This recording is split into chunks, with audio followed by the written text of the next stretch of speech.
ഉടമ്പടി ധ്യാനം നമ്മൾ വളരെ ശ്രദ്ധയോടെ പങ്കെടുക്കേണ്ട ഒരു വിഷയമാണ്. സാധാരണ ധ്യാനവും ഉടമ്പടി ധ്യാനവും തമ്മിൽ കുറച്ച് വ്യത്യാസമുണ്ട്. സാധാരണ ധ്യാനത്തിൽ വചനത്തിൻ്റെ വ്യാഖ്യാനങ്ങൾ ലഭിക്കും. അത് പലപ്പോഴും വചനത്തെക്കുറിച്ചുള്ള പുതിയ അഭിഷേക തലങ്ങളായിരിക്കും നൽകുന്നത്. ചിലപ്പോൾ അതിൻ്റെ ഇൻ്റർപ്രിട്ടേഷൻസ് നൽകും. അത് ഫോർ ഇൻഫർമേഷൻ സേക്കാണ്. പല ഇൻ്റർപ്രിട്ടേഷൻസും വ്യാഖ്യാനങ്ങളും അത് ഈ പ്രയോഗത്തിൽ വരുമ്പോൾ അതൊരു ഇൻഫർമേഷൻ ലെവലിലാണ് വരണത്. പലപ്പോഴും ഉടമ്പടിയിൽ ഒരു ഇൻഫർമേഷൻ ലെവലല്ല വർക്ക് ചെയ്യണത്, ആപ്ലിക്കേഷൻ ലെവലിലാണ്. അപ്പോൾ ഇൻഫർമേഷൻ എന്ന് പറഞ്ഞാൽ എന്താ? അറിവ്. ഞാൻ എന്ത് ഇംഗ്ലീഷ് പറഞ്ഞാലും മലയാളം പറയാൻ കേട്ടോ. മലയാളം നിങ്ങൾ ശ്രദ്ധിച്ചേക്കണം. അല്ല, നിങ്ങൾക്ക് മനസ്സിലാണില്ലെന്ന് നിങ്ങൾ പറയരുത്. അതൊക്കെ ഇംഗ്ലീഷൊക്കെയാണ് പഠിച്ചു വെച്ചിരിക്കുന്നത്.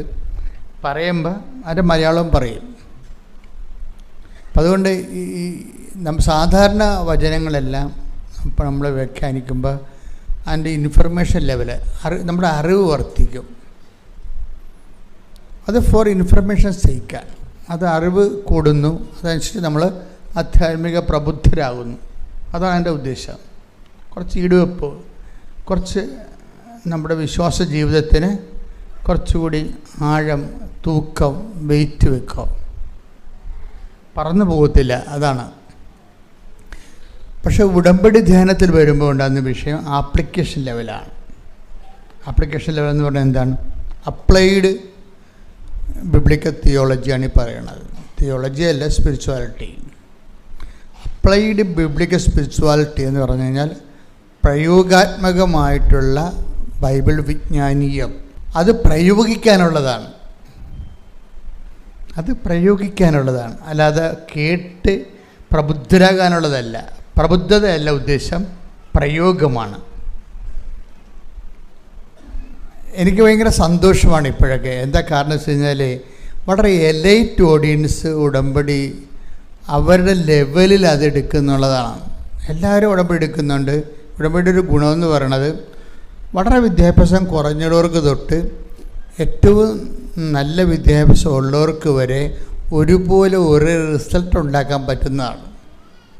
അതുകൊണ്ട് നമ്മൾ എല്ലാ എപ്പോക്കിലുമുള്ള ആൾക്കാർ, എല്ലാ വാക്ക് ഓഫ് ലൈഫിലും, എല്ലാ തരത്തിലുള്ള, എല്ലാ ജീവിത നിലവാരത്തിലുമുള്ള ആൾക്കാരെ നമ്മൾ സാക്ഷ്യം പറയിപ്പിക്കുന്നതാണ്. തീരെ പ്രായമൊക്കെ വലിയ വിദ്യാഭ്യാസമൊന്നും ഇല്ലാത്തവരും പക്ഷെ പറയണ കാര്യം ഇടിവെട്ടായിരിക്കും.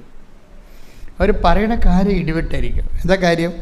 അവർ സത്യസന്ധമായിട്ട് വിശ്വസിച്ച് അതുപോലെ അവർ പ്രയോഗിക്കുമ്പോൾ അവർക്ക് കിട്ടുന്ന റിസൾട്ടാണ്. ഉടമ്പടി റിസൾട്ടിനെ കുറിച്ച് നിങ്ങളെപ്പോഴും, അപ്പം നമ്മളിപ്പോൾ ഒരു ഉടമ്പടി ദൈവമായിട്ട് ഒരു ഉടമ്പടി ബന്ധത്തിലാണ്. അതിൽ നമ്മൾ സാധാരണ എല്ലാ ബന്ധങ്ങളിലും ഉപയോഗിക്കുന്നത് പ്രാർത്ഥനയാണ്, അല്ലേ? ധ്യാനങ്ങളൊക്കെ കൂടിക്കഴിഞ്ഞാൽ നിങ്ങളുടെ എന്താണ് വർദ്ധിക്കണത്? പ്രാർത്ഥന നിലവാരം. അങ്ങനെയല്ലേ സംഭവിക്കണത്? ധ്യാനം കഴിയുമ്പോൾ ആൾക്കാർ കുറച്ചുകൂടി മെച്ചമായ രീതിയിൽ മുമ്പത്തേക്കാൾ ഉപരി പ്രാർത്ഥിക്കും. പക്ഷെ ഉടമ്പടി ധ്യാനം കഴിഞ്ഞാൽ പ്രാർത്ഥനാ നിലവാരം മെച്ചപ്പെടുന്നതിൻ്റെ ഒപ്പം അതിനേക്കാൾ മെച്ചപ്പെടുന്നത് സാക്ഷ്യ നിലവാരമാണ്. അതാണ് വിഷയം. സാക്ഷ്യ നിലവാരം, പ്രാർത്ഥനാ നിലവാരം മെച്ചപ്പെടും. പക്ഷെ അത് എപ്പോഴും നമ്മൾ ശ്രദ്ധിക്കേണ്ട ഇതാണ്, നിലവിലുള്ള പ്രാർത്ഥനകളെ തന്നെയാണ് ഉടമ്പടി ഉപയോഗിക്കുന്നത്. നിലവിലുള്ള പ്രാർത്ഥന എന്താണ്? കാരണം നിലവിലുള്ള പ്രാർത്ഥനയെല്ലാം ഇടിവെട്ട് പ്രാർത്ഥനകളാണ്. ഉദാഹരണത്തിന് നമ്മുടെ വിശ്വാസ പ്രമാണം ഒന്ന് ചങ്കെക്കൊണ്ട് പറഞ്ഞാൽ തീരാവുന്ന പ്രശ്നമേ മനുഷ്യനേ ഉള്ളൂ. അതാണ് വിഷയം. അപ്പം ആൾക്കാർ ഉപയോഗിച്ച് തേഞ്ഞ് മാച്ച് അത് പ്രയോഗിച്ച് അവർക്ക് പരിചയമില്ലാത്തത് കൊണ്ട് അതൊരു വിശ്വാസ പ്രമാണം പോലും ഒരു പ്രാർത്ഥനയായിട്ട് ചൊല്ലിയാണ് ആൾക്കാർ അവസാനിപ്പിക്കുന്നത്. അത് വിശ്വാസ പ്രമാണം ഒരിക്കലും പ്രാർത്ഥനയല്ലല്ലോ.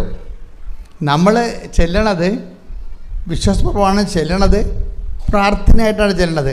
പക്ഷേ it is not a prayer, it's a proclamation. അതാണ് വിഷയം വരുന്നത്. അതൊരു പ്രാർത്ഥനയല്ല, പിന്നെ എന്താണ്? പ്രഖ്യാപനമാണ്. വിശ്വാസപ്രമാണം ഇപ്പോൾ നമ്മൾ ഈ സ്വർഗസ്ഥനായ വിശ്വാസപ്രമാണം ചൊല്ലിയിട്ടാണ്. അതാണ് ഉടമ്പടിയുടെ പ്രശ്നം. ഉടമ്പടിയിൽ നിലവിലുള്ള പ്രാർത്ഥനകളെയാണ് എടുത്തിരിക്കുന്നത്. എന്തൊക്കെയാണത്? വിശ്വാസപ്രമാണം, പിന്നെന്താണ് സ്വർഗസ്ഥനായ പിതാവ്, പിന്നെന്താണ് എന്ന് പറഞ്ഞ പറയാം. ഇതിനെ വെട്ടാനുള്ള പ്രാർത്ഥന എവിടെ ആരുണ്ടാക്കാനാണ് ഇതായത്? ഇനി ഈ രണ്ടാമതൊരു ലോകം ഉണ്ടായപ്പോലും ഈ 3 പ്രാർത്ഥനയെ അതിജീവിക്കാൻ പറ്റിയ ഒരു പ്രാർത്ഥന ഉണ്ടാകത്തില്ല. അതുകൊണ്ട് എപ്പോഴും നമ്മൾ ഉപയോഗിക്കണം, നമ്മൾ ചെയ്യണത് തോക്കുണ്ട്, പക്ഷെ നിങ്ങളുടെ ഉന്നം ശരിയാകാത്തതുകൊണ്ടാണ് പ്രശ്നം വരുന്നത്. തോക്ക് വലിയ പവർഫുള്ളായ റേഞ്ചുള്ള തോക്ക് വാങ്ങിച്ചു വെച്ചിട്ട് കാര്യമില്ല. നമുക്കൊരു പരിശീലന ഉന്നമൊക്കെ വേണം. അവിടെയാണ് മിസ്റ്റേക്ക് സംഭവം. ഉന്നം കിട്ടണില്ലെന്ന് പറഞ്ഞിട്ട് തോക്ക് മാറാൻ പറ്റുക? ആളാണ് മാറേണ്ടത്. തോക്കിന് ഉന്നം കിട്ടണില്ല എന്ന് വിചാരിച്ചുകൊണ്ട് തോക്ക് മാറിയിട്ട് കാര്യമില്ല. അപ്പം അതുകൊണ്ട് ഉടമ്പടിയിൽ ഒരിക്കലും അവൻ്റെ സഭയുടെ അടിസ്ഥാന പ്രാർത്ഥന മാറ്റത്തില്ല. അടിസ്ഥാന പ്രാർത്ഥനയ്ക്ക് പുതിയ ആപ്ലിക്കേഷൻ ലെവൽ പറഞ്ഞു കൊടുക്കുകയുള്ളൂ. കാര്യം ഉടമ്പടിയുമായിട്ട് യോജിച്ച് പോകുന്നതാണ് ഇതെല്ലാം. ഏതാണ്? വിശ്വാസപ്രമാണം. വിശ്വാസപ്രമാണത്തിൽ എന്താണ്? നമ്മൾ വിശ്വാസം പ്രഖ്യാപിക്കുകയാണ്. വിശ്വാസ പ്രഖ്യാപനം എന്ന് പറയണത് വിശ്വാസം എന്തിന് ഉള്ളതാണെന്ന് ചോദിച്ചു കഴിഞ്ഞാൽ വിശ്വാസം പ്രഖ്യാപിക്കാനുള്ളതാണ്. വിശ്വാസം പ്രഖ്യാപിക്കാനുള്ളതാണ്. നമ്മുടെ രക്ഷയുടെ തന്നെ സമവാക്യങ്ങളിലെ പ്രാർത്ഥനയല്ല ഉള്ളത്. പിന്നെ എന്താണ്? ഇപ്പോൾ രക്ഷാനുഭവം ഇല്ലേ? ക്രിസ്തു അനുഭവത്തിന്, ഈ ക്രിസ്തു അനുഭവത്തിൻ്റെ മെക്കാനിസം എന്താ? ഒരു വ്യക്തി ക്രിസ്തുവിനെ അനുഭവിക്കണം. നമ്മളതാണല്ലോ നോക്കുന്നത്. ഒരു പർട്ടിക്കുലർ സബ്ജക്റ്റിൽ എങ്ങനെ ക്രിസ്തുവിനെ അതിൻ്റെ അകത്ത് ഇംപ്ലിമെൻ്റ് ചെയ്യണത്, ഒരു വിഷയത്തെ ക്രിസ്തുവിനെ എങ്ങനെ അതിൻ്റെ അകത്ത് ഉൾപ്പെടുത്തണത്, അതിന് നമ്മളെ സഹായിക്കുന്നത് പ്രാർത്ഥനയേക്കാളുപരി പ്രഖ്യാപനങ്ങളാണ്. പ്രഖ്യാപനം എന്താണ്? പ്രഖ്യാപനം 10:9 എപ്പോഴും ഓർത്തേക്കണം. റോമ 10:9 എടുത്തേ. റോമ 10:9 ആകയാൽ യേശു കർത്താവാണ് എന്ന് അധരം കൊണ്ട് ഏറ്റുപറയുകയും ദൈവം അവനെ മരിച്ചവരിൽ നിന്ന് ഉയർപ്പിച്ചു എന്ന് ഹൃദയത്തിൽ വിശ്വസിക്കുകയും ചെയ്താൽ നീ രക്ഷ പ്രാപിക്കും. ക്രിസ്തുവിനെ പ്രഖ്യാപനം ചെയ്യുമ്പോൾ എന്താണ് പ്രഖ്യാപനം ചെയ്യണമെന്ന് നമ്മൾ ആദ്യം അറിയണം. പുതിയ ആൾക്കാർക്ക് വേണ്ടി, പഴയ ആൾക്കാർക്ക് ഇത് അറിയാവുന്നതാണ് എൻ്റെ ധാരണ കേട്ടോ. നമ്മൾ പ്രഖ്യാപിക്കുന്നത് എന്താണെന്ന് നമുക്ക് അറിയണം. എന്താണ് നമ്മൾ രക്ഷാനുഭവത്തിന് വേണ്ടി? രക്ഷാനുഭവം എന്ന് പറഞ്ഞാൽ എന്താണ്? രക്ഷ എന്ന് പറഞ്ഞാൽ എന്താ? ക്രിസ്തു തന്നെയാണ്. അതാണ് നമ്മൾ ലൂക്ക 2:30 എപ്പോഴും വായിക്കുന്നത്. സകല ജനതകൾക്കും വേണ്ടി അങ്ങ് ഒരുക്കിയിരിക്കുന്ന രക്ഷ എന്റെ കണ്ണുകൾ കണ്ടു കഴിഞ്ഞു. അപ്പോൾ ക്രിസ്തുവിനെ, ഉണ്ണീശോയെ ശിമയോൻ എന്ന ദീർഘദർശി കയ്യിലെടുക്കുമ്പോൾ പരിശുദ്ധാത്മാവ് അദ്ദേഹത്തിന് കൊടുക്കുന്ന നോട്ടാണത്. എന്താണ്? ഇനി ഈ ദാസനെ സമാധാനത്തോടെ പറഞ്ഞു വിടണമേ. മരിക്കാനായിരിക്കില്ല, 90 വയസ്സുള്ള ആളാണ്. ഈ ആളെ കാണാൻ വേണ്ടി വെച്ചുകൊണ്ടിരുന്നതാണ് ദൈവം. കാര്യം ഈ പ്രഘോഷണത്തിനൊരു പ്രശ്നമുണ്ട്. ഈ പ്രഘോഷണത്തിനൊരു പ്രശ്നമുണ്ട്. പ്രഘോഷണം ഒരേ സമയം തന്നെ പരിചയപ്പെടുത്തലാണ്. മനസ്സിലായില്ലേ? ഈ പ്രഘോഷണം ഒരേ സമയം തന്നെ ഉദ്ദേശിക്കുന്നത് എന്താണ്? പരിചയപ്പെടുത്തലാണ്. അപ്പം ഈ പ്രഘോഷണം ആർക്കും കയറി പ്രഘോഷണം ചെയ്യാൻ പറ്റത്തില്ല. അതിന് ദൈവത്തിൻ്റെ ഒരു മുദ്രയൊക്കെ വേണം. അതുകൊണ്ട് നമ്മളെപ്പോഴും അതുകൊണ്ട് ശിമയോനെ വെച്ചുകൊണ്ടിരുന്നതാണ്. മരിക്കാൻ പോയിരുന്നു, നേരത്തെ വെന്റിലേറ്ററിൽ കിടന്ന ആളാണ്. ദൈവം അങ്ങനെ ജീവൻ കൊടുത്തിട്ടിരിക്കുകയാണ്. എന്തിനാണ്? ഇയാളെപ്പോലെ യോഗ്യതയുള്ള ആൾ ക്രിസ്തുവിനെ പരിചയപ്പെടുത്താൻ ആളില്ല. അതുകൊണ്ട് ഈ മനുഷ്യന് വയസ്സ് 90-95 കഴിഞ്ഞെങ്കിലും വെച്ചുകൊണ്ടിരിക്കുകയാണ്. എന്തിനാണ്? അതാണ് പറയുന്നത്, ഇനി ഈ ദാസനെ സമാധാനത്തോടെ വിട്ടയക്കണമേ. പിടിച്ചു വെച്ചോണ്ടിരിക്കുന്നുണ്ട്. വിട്ടയക്കണം എന്നല്ല സമയം പറയണത്. ഇനി ഈ ദാസൻ എന്ന് വായിച്ചത് ശ്രദ്ധിക്കട്ടെ. ഹല്ലേലൂയ. ലൂക്ക 2:29. ലൂക്ക 2:29. കർത്താവേ അവിടുത്തെ വാഗ്ദാനമനുസരിച്ച് ഇപ്പോൾ ഈ ദാസനെ സമാധാനത്തിൽ വിട്ടയക്കണമേ. അപ്പൊ പിടിച്ചു വെച്ചോണ്ടിരിക്കരുതെന്ന് മനസ്സിലായില്ലേ? പിടിച്ചു വെച്ചോണ്ടിരിക്കരുതെന്ന് ഇയാളാ. എന്തിനാണ്? ഈ ആൾ മാത്രമേ ആ തലമുറയിൽ ക്രിസ്തുവിനെ പരിചയപ്പെടുത്താൻ പറ്റിയ ആളുള്ളൂ. അത് ഭയങ്കര സീരിയസ് വിഷയമാണ്. നമ്മൾ ഈ ഉടമ്പടി എടുത്തിട്ട് നമ്മൾ ഉദ്ദേശിക്കുന്നത് ഒരു കാര്യം, ക്രിസ്തുവിനെ പരിചയപ്പെടുത്താൻ പറ്റിയ ഒരു ക്വാളിറ്റേറ്റീവ് ചേഞ്ച് ഉണ്ടാകണം. എല്ലാവർക്കും ക്രിസ്തുവിനെ പരിചയപ്പെടുത്തിയാൽ ഏക്കത്തില്ല. എല്ലാവരും ക്രിസ്തുവിനെ പരിചയപ്പെടുത്തിയാൽ ഏക്കത്തില്ല. അപ്പം നമ്മുടെ മുമ്പിലുള്ള ഉടമ്പടി ഉയർത്തുന്ന ഒരു വെല്ലുവിളി, നമ്മൾ തന്നെ ക്രിസ്തുവിനെ പരിചയപ്പെടുത്താനുള്ള ഒരു അഭിഷേകം മേടിക്കണം. കാര്യം കർത്താവ് തന്നെ പറഞ്ഞിട്ടുണ്ട്. എന്താണ്? ദൈവവചനം കേൾക്കുന്നതിന് അവിടെ അധരങ്ങൾ തുറന്നുവെന്ന്. ദൈവവചനം കേൾക്കുന്നതിന് ഈ എമ്മാവസ്ഥയ്ക്ക് പോയ ശിഷ്യന്മാരുടെ ഭാഗങ്ങളിലെ കർത്താവിൻ്റെ വചനം കേൾക്കുന്നതിന് അവിടെ അന്തരംഗത്തെ തുറക്കുന്നുണ്ട്.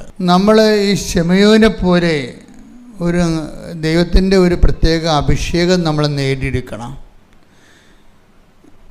അത് നമുക്കിപ്പോൾ അറിയാമെന്നും പറഞ്ഞുകൊണ്ട് മറ്റുള്ളവർ പറയാമെന്ന് വെച്ച് കഴിഞ്ഞാൽ പറയാം, പക്ഷേ ഫലമുണ്ടാകുന്നത് വേറൊരു വിഷയമാണ്.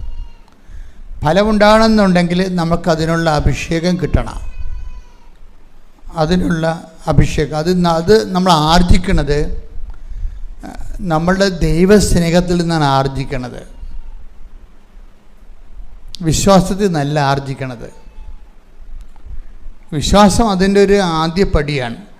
വിശ്വാസം വർദ്ധിച്ചു കഴിയുമ്പോൾ പിന്നെ പ്രത്യാശയിലേക്ക് വളർന്നിട്ട് വ്യക്തിക്ക് ഈശോയോട് പ്രത്യേക സ്നേഹം തോന്നും. ഈ സ്നേഹം തോന്നുമ്പോൾ ഈശോ കൊടുക്കുന്ന ഒരു വരമാണ് ഇത് മറ്റുള്ളവരോട് പറയാനുള്ള ഒരു അനുഗ്രഹം. പറഞ്ഞാൽ അവരത് സ്വീകരിക്കും. ഉടനെ സ്വീകരിക്കാം. ചില ആൾക്കാർക്ക് അതിനുള്ള ഭയങ്കര കഴിവാണ്. അവർ 2-3 വാക്ക് പറയുമ്പോൾ തന്നെ നമുക്ക് വിശ്വാസം ഉണ്ടാവും. അത് അവർക്ക് അഭിഷേകം കിട്ടിയിട്ടാണ്. ലൂക്ക 24:45. ലൂക്ക 24:45. വിശുദ്ധ ലിഖിതങ്ങൾ ഗ്രഹിക്കാൻ തക്കവിധം. ഇതാണ് വിഷയം. എന്താണ് അതിനേറ്റ് പറഞ്ഞേ? വിശുദ്ധ ലിഖിതങ്ങൾ ഗ്രഹിക്കാൻ തക്കവിധം അവരുടെ മനസ്സ് അവൻ തുറന്നു. അതാണ് വിഷയം. ശിമയോൻ ഇങ്ങനെ ഒരു കാറ്റഗറിയിലുള്ള ആളാണ്. ശിമയോനാണ് ഈശോനെ ഒഫീഷ്യലായിട്ട് ഇൻട്രൊഡ്യൂസ് ചെയ്യണത്. ആർക്കും കയറി ഇൻട്രൊഡ്യൂസ് ചെയ്യാൻ പറ്റത്തില്ല. ഒഫീഷ്യൽ ഇൻട്രൊഡ്യൂസറാണ്. ഈ ഒഫീഷ്യൽ ഇൻട്രൊഡ്യൂസറിനെ ദൈവം 95 വയസ്സ് വരെ സൂക്ഷിക്കുകയാണ്. അതാണ് പറയണത്. അങ്ങേർക്ക് വാർദ്ധക്യത്തിൻ്റെ എല്ലാ ആവശ്യതയും ഉണ്ട്.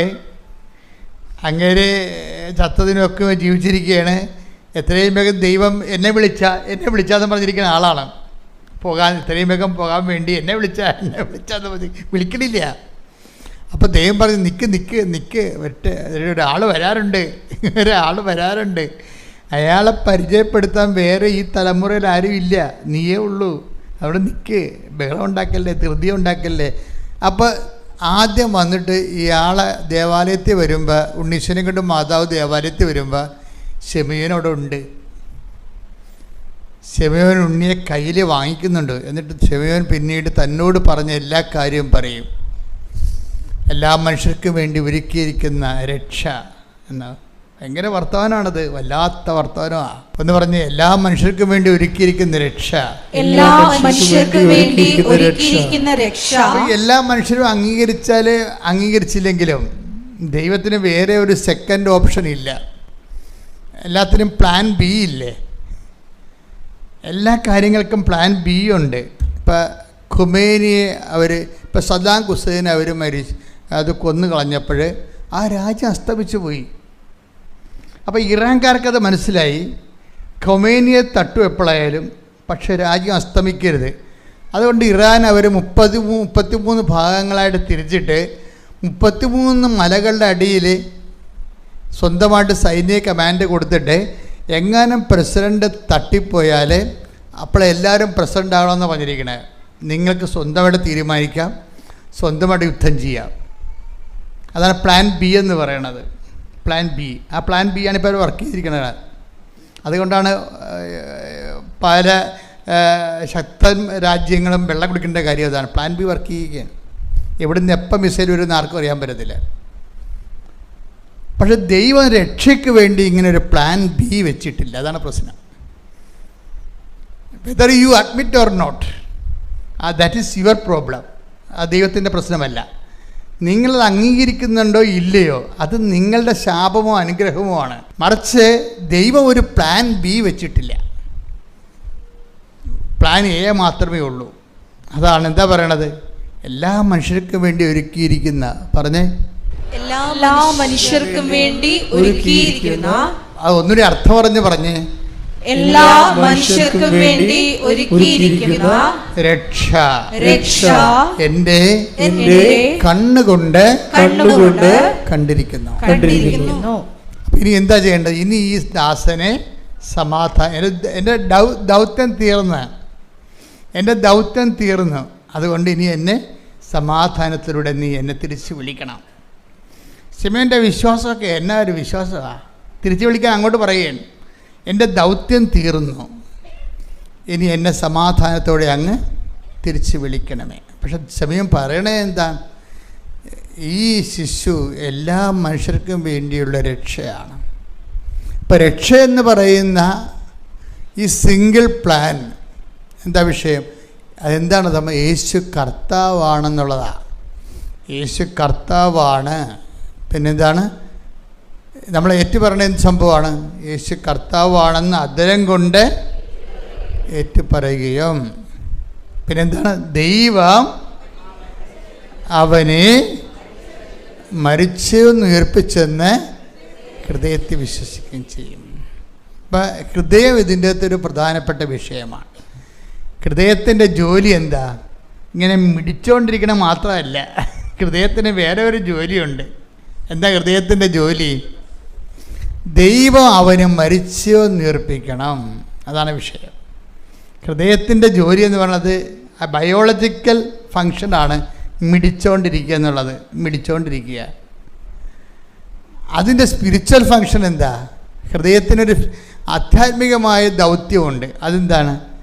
ദൈവം അവനെ മരിച്ചെന്ന് ഉയർപ്പിക്കുക. കൈയടിച്ച് ശ്രുതികട്ടെ ഹല്ലേലൂയ. ഈ ഹൃദയത്തിൻ്റെ ദൗത്യമില്ലേ, സ്പിരിച്വൽ ഫങ്ഷൻ, ആധ്യാത്മിക ദൗത്യം. ഹൃദയത്തിൻ്റെ ബയോളജിക്കൽ ദൗത്യം എന്താണെന്ന് പറഞ്ഞത്? ജീവശാസ്ത്രപരമായ ദൗത്യം അതൊരു മോട്ടറാണ്. ആ മോട്ടറാണ് ബ്ലഡ് പമ്പ് ചെയ്യണത്. അതാണ് ദൗത്യം. പമ്പിങ് നടത്താൻ വേണ്ടിയാണ് തലച്ചോറ് തൊട്ട് താഴെ വരെ ഇത് പമ്പിങ് നടത്തുകൊണ്ടിരിക്കുക. അതിൻ്റെ ബയോളജിക്കൽ ദൗത്യം അതാണ്. ഹൃദയത്തിൻ്റെ ആധ്യാത്മിക ദൗത്യം എന്താണ്? യേശു കർത്താവാണെന്ന് ഏറ്റുപറയുക. അതാണ് ഹൃദയം. പിന്നെ എന്താണ്? ദൈവം അവനെ മരിച്ചെന്ന് ഉയർപ്പിച്ചെന്ന്. അതാണ് ഹൃദയത്തിൻ്റെ പക്കാ ദൗത്യം എന്ന് പറയുന്നത്. ദൈവം അവനെ മരിച്ചെന്ന് ഉയർപ്പിച്ചു. അതുകൊണ്ടാണ് ദൈവജനം കേൾക്കുന്നതിന് അവിടെ ഹൃദയത്തെ അവൻ 24:45 വായിച്ച് ശ്രുതിക്കട്ടെ ഹല്ലേലൂയ. ലൂക്കാ 24:45 വിശുദ്ധ ലിഖിതങ്ങൾ ഗ്രഹിക്കാൻ തക്കവിധം. അതാണ് വിശുദ്ധ ലിഖിതങ്ങൾ. പറഞ്ഞേ, വിശുദ്ധ ലിഖിതങ്ങൾ ഗ്രഹിക്കാൻ തക്കവിധം അവരുടെ മനസ്സ് അവൻ തുറന്നു. അപ്പൊ ഹൃദയം ഇങ്ങനെ തുറക്കണതിൻ്റെ ഉദ്ദേശം എന്ന് പറഞ്ഞാൽ എന്താണ്? വിശുദ്ധ ലിഖിതങ്ങൾ ഗ്രഹിക്കുകയാണ്. വിശുദ്ധ ലിഖിതങ്ങൾ എന്താ ഗ്രഹിക്കേണ്ടത്? ദൈവം അവനെ മരിച്ചവരെന്ന് ഉയർപ്പിച്ചു. അതാണ് സംഭവം. അതാണ് രഹസ്യം. വിശുദ്ധ ലിഖിതങ്ങളുടെ രഹസ്യം അതാണ്. എന്താണ് ഇപ്പം ഈശോ എമ്മാവൂസിലേക്ക് പോയ ശിഷ്യന്മാർ നാട് വിട്ടു പോയ പാർട്ടിയാണേ. എമ്മാവൂസിലേക്ക് ലൂക്ക 24:45 വായിച്ചില്ലേ? ആ രണ്ട് കക്ഷികളെ ക്ലയോഫാസും വേറൊരു ശിഷ്യനും കൂടി പോവുകയാണ്, എമ്മാവൂസിലേക്ക് പോവുകയാണ്. എന്താ സംഭവിച്ചിരിക്കണത്? നാട് വിട്ടുപോയ കക്ഷികളാണ് ഇവർ. എന്തിനാണ് നാട് വിട്ടുപോയത്? ഇവർ ക്രിസ്തു ക്രൂശിക്കപ്പെട്ടു എന്ന് മാത്രം ഓർത്തുകൊണ്ട് എല്ലാം തീർന്നുവെന്നും പറഞ്ഞ് പോയ ആൾക്കാരാണ്. ക്രിസ്തു ക്രൂശിക്കപ്പെട്ടു എന്ന് മാത്രം അറിയാം അയാൾക്ക്. അതായത് ക്രിസ്തു ക്രൂശിക്കപ്പെട്ടു, മരിച്ചു, ക്രൂശിൽ മരിച്ചു. അവർ ഒരു പൊളിറ്റിക്കലായിട്ട് രാഷ്ട്രീയമായിട്ടുള്ള ഒരു പ്രത്യാശ പ്രകടിപ്പിച്ച് യഹൂദന്മാരെ റോമാക്കാരിൽ നിന്ന് രാഷ്ട്രീയമായിട്ട് മോചിപ്പിക്കുമെന്നൊക്കെ വിചാരിച്ച ആൾ മരിച്ചു. അപ്പോൾ അവരുടെ രാഷ്ട്രീയ സ്വപ്നം തകർന്നു. അവർ നാട് വിട്ടു പോവുകയാണ്, എമ്മാവൂസിലേക്ക് പോവുകയാണ്. അവർ പോകുമ്പോൾ ആണ് ഒരു വഴിയാത്രക്കാരൻ കൂടെ കൂടുന്നത്. ആ വഴിയാത്രക്കാരൻ കൂടെ കൂടിയിട്ട് നിങ്ങൾ എന്തിനാണ് ഇങ്ങനെ ദുഃഖിതരായിരിക്കണത്, എന്തിനാണ് നാട് വിട്ട് പോണത് എന്നൊക്കെ ചോദിച്ച് ഇവരെ കൗൺസിൽ ചെയ്യണമാണ് ഇവരെ. അപ്പോൾ അവർ കാര്യങ്ങളൊക്കെ പറയും.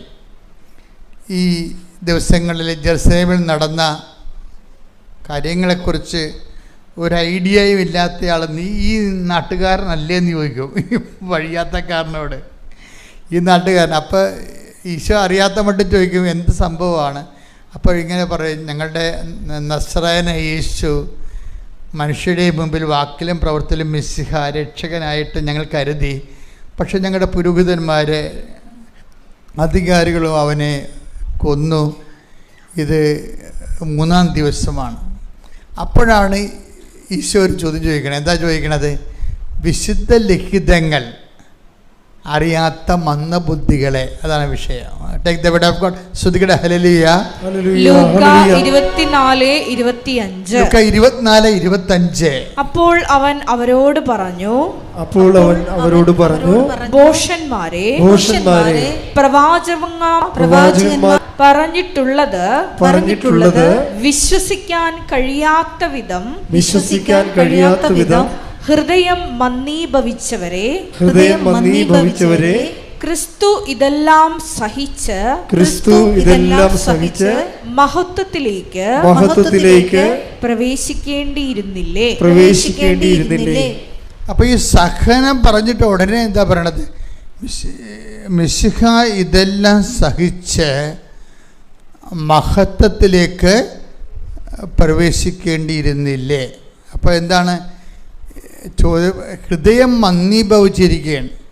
ക്രിസ്തുവിനെക്കുറിച്ചുള്ള പരമമായ പ്രവാചക രഹസ്യങ്ങളും വെളിപാടുകളും അറിയാത്തവരെ, അറിഞ്ഞിട്ട് അംഗീകരിക്കാത്തവരെ ബൈബിള് മന്ദബുദ്ധികളെന്നാണ് വിളിക്കണം. മന്ദബുദ്ധികളെ എന്ന് വിളിച്ചാൽ കേട്ടില്ലേ?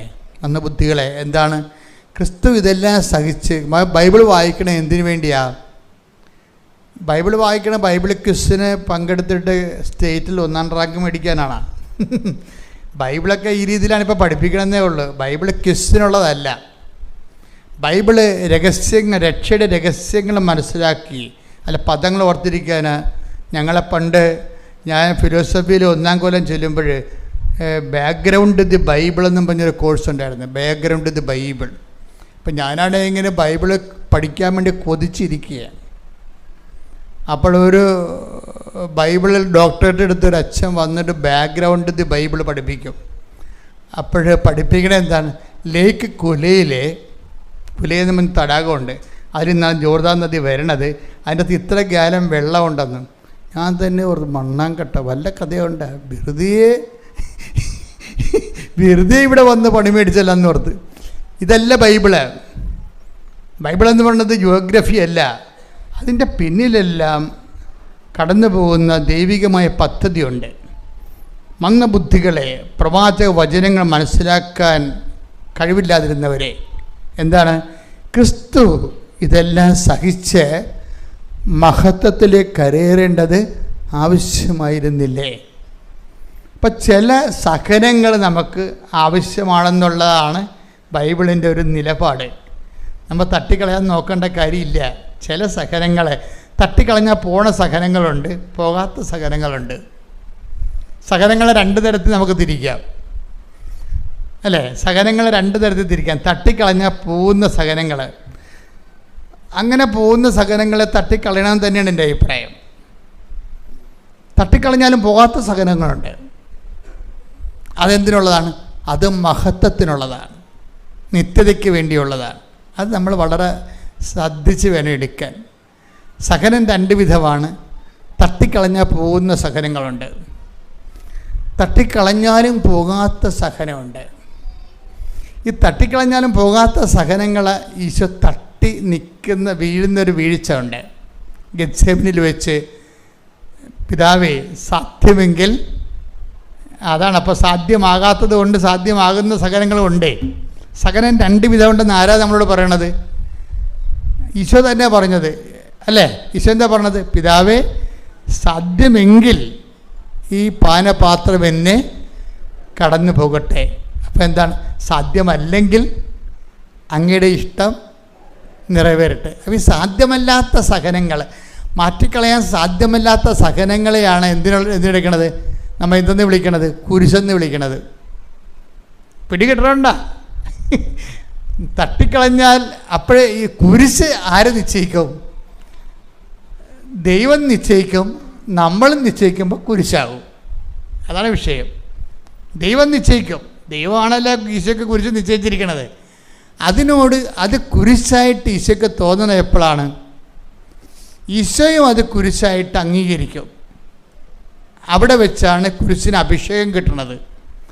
നമുക്ക് കുരിശിന് അഭിഷേകം മേടിക്കാൻ പറ്റും.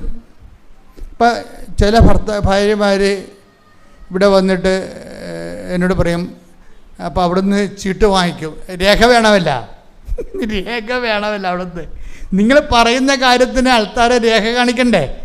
എനിക്ക് ആ രേഖ മാതാവിനെ കാണിക്കാൻ വേണ്ടിയുള്ളതാണ്. ചിലതിന് രേഖ ഉണ്ടാകത്തില്ല. അപ്പോൾ ഞാൻ ചീട്ട് നോക്കും, രേഖ ഒന്നും ഇല്ലേ? ചീട്ട് നോക്കുമ്പോൾ ഭർത്താവിൻ്റെ സംശയത്തിൽ എന്ത് രേഖ കിട്ടാനാണ്? ഭർത്താവിൻ്റെ സംശയമാണ് പ്രശ്നം. അതിന് രേഖ ആര് തരും? അങ്ങനെ തരുക. അതാണ് പ്രശ്നം. ഇവർ തരുമെന്ന് വെച്ച് കഴിഞ്ഞാൽ സംശയം ഇവർക്കാണ് അവർക്കാണെന്ന് എങ്ങനെ അറിയാൻ പറ്റും? അപ്പോൾ അതിന് രേഖയില്ല. ഇപ്പം ഇവരാണ് പറയണത് ഭർത്താവിന് സംശയ രോഗമാണെന്ന്. ഇതിൻ്റെ വിഷയം ഭർത്താവിന് അവിശ്വസ്തത ഉണ്ടെന്ന് പറയും, വേറെ സ്ത്രീകളുമായിട്ട് ബന്ധമുണ്ടെന്ന് പറയും. അതിന് രേഖ ഉണ്ടാ? രേഖയില്ല. എങ്ങാനും ആസ്തികൾ അറിയണമെങ്കിൽ ഇവരെ ജയിലിൽ കയറ്റും, മാനനഷ്ടത്തിന് കേസ് കൊടുക്കും. അതിനും രേഖയില്ല. അപ്പം രേഖയില്ലാത്തൊരു സഹോദരമായിട്ടാണ് ചേട്ടത്തി എൻ്റെ അടുത്ത് വന്നിരിക്കുന്നത്. ഞാൻ ചോദിച്ച്, ചേട്ടത്തി ചേട്ടൻ വേറെ പെണ്ണുങ്ങളുടെ കൂടെ നടക്കണല്ലേ? ആണച്ചാന്ന് പറയും. ഞാൻ ചോദിച്ചു, ചേച്ചിക്ക് എത്ര വയസ്സുണ്ട്? 57. ഞാൻ പറഞ്ഞു, എവിടെയെങ്കിലും നടക്കട്ടെ, എവിടെയെങ്കിലും നടക്കട്ടെ. ഈ 57 വയസ്സുകാരനെ ഇനിയിപ്പോൾ നന്നാക്കി എടുത്തിട്ട് എന്നാ കാണിക്കാനാണ്? നല്ല കാര്യം. നിങ്ങൾ എത്ര കാലമായി കല്യാണം കഴിച്ചിട്ട്? കല്യാണം കഴിച്ചിട്ട് എൻ്റെ അച്ഛ 20 വയസ്സ് കല്യാണം കഴിച്ചാണ്. ഞാൻ പറഞ്ഞു, ഈ സ്വഭാവം ഇപ്പോഴുണ്ടെങ്കിൽ അപ്പോഴുണ്ടാകത്തില്ലേ? ഇപ്പോഴുണ്ടാകത്തില്ലേ? ചില കുരിശുകളെ നമുക്ക് മാറ്റാൻ പറ്റത്തില്ല. അയാളുടെ സൈക്കോളജിക്കൽ പ്രോബ്ലമാണത്. അയാളുടെ സൈക്കോളജിക്കൽ പ്രോബ്ലമാണ്. നമുക്ക് സൈക്കോളജി പ്രോബ്ലം അല്ല. നമുക്ക് കുടുംബ പ്രശ്നമാണെങ്കിലും ശാസ്ത്രദൃഷ്ടിയ അയാൾ സൈക്കോളജിക്കൽ പ്രോബ്ലക്കാരനാണ്. അയാൾ നന്നാകാൻ ഭയങ്കര പാടാണ്. നമ്മളെന്താ ചെയ്യേണ്ടത്? ഇതുപോലെയുള്ള അവതാരങ്ങൾ എല്ലാ കുടുംബങ്ങളിലും ഒരു 100 കുടുംബത്തിന് ഒരാൾ വെച്ചുണ്ട്. ചില ചേച്ചിമാർ വളരെ സുന്ദരമായിട്ട് വിഷയം കൈകാര്യം ചെയ്യും. ഇങ്ങനൊരു വിഷയമുള്ളതാണ്, എനിക്കും അറിയാൻ പാടില്ല, അയാൾക്കും അറിയാൻ പാടില്ല, ജീവിക്കും, ജീവിക്കും.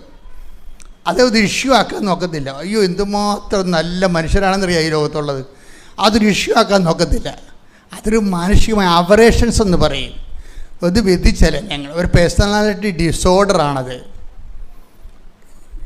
പേഴ്സണാലിറ്റി ഡിസോർഡർ ചില ആൾക്കാർക്ക് ഉണ്ടാകും. അവർക്കൊന്നും മുതലാകത്തില്ല. നിങ്ങൾ പറയണത് ശരി, അത് വൈകാരികമായ കുടുംബപരമായ കാര്യമാണ്.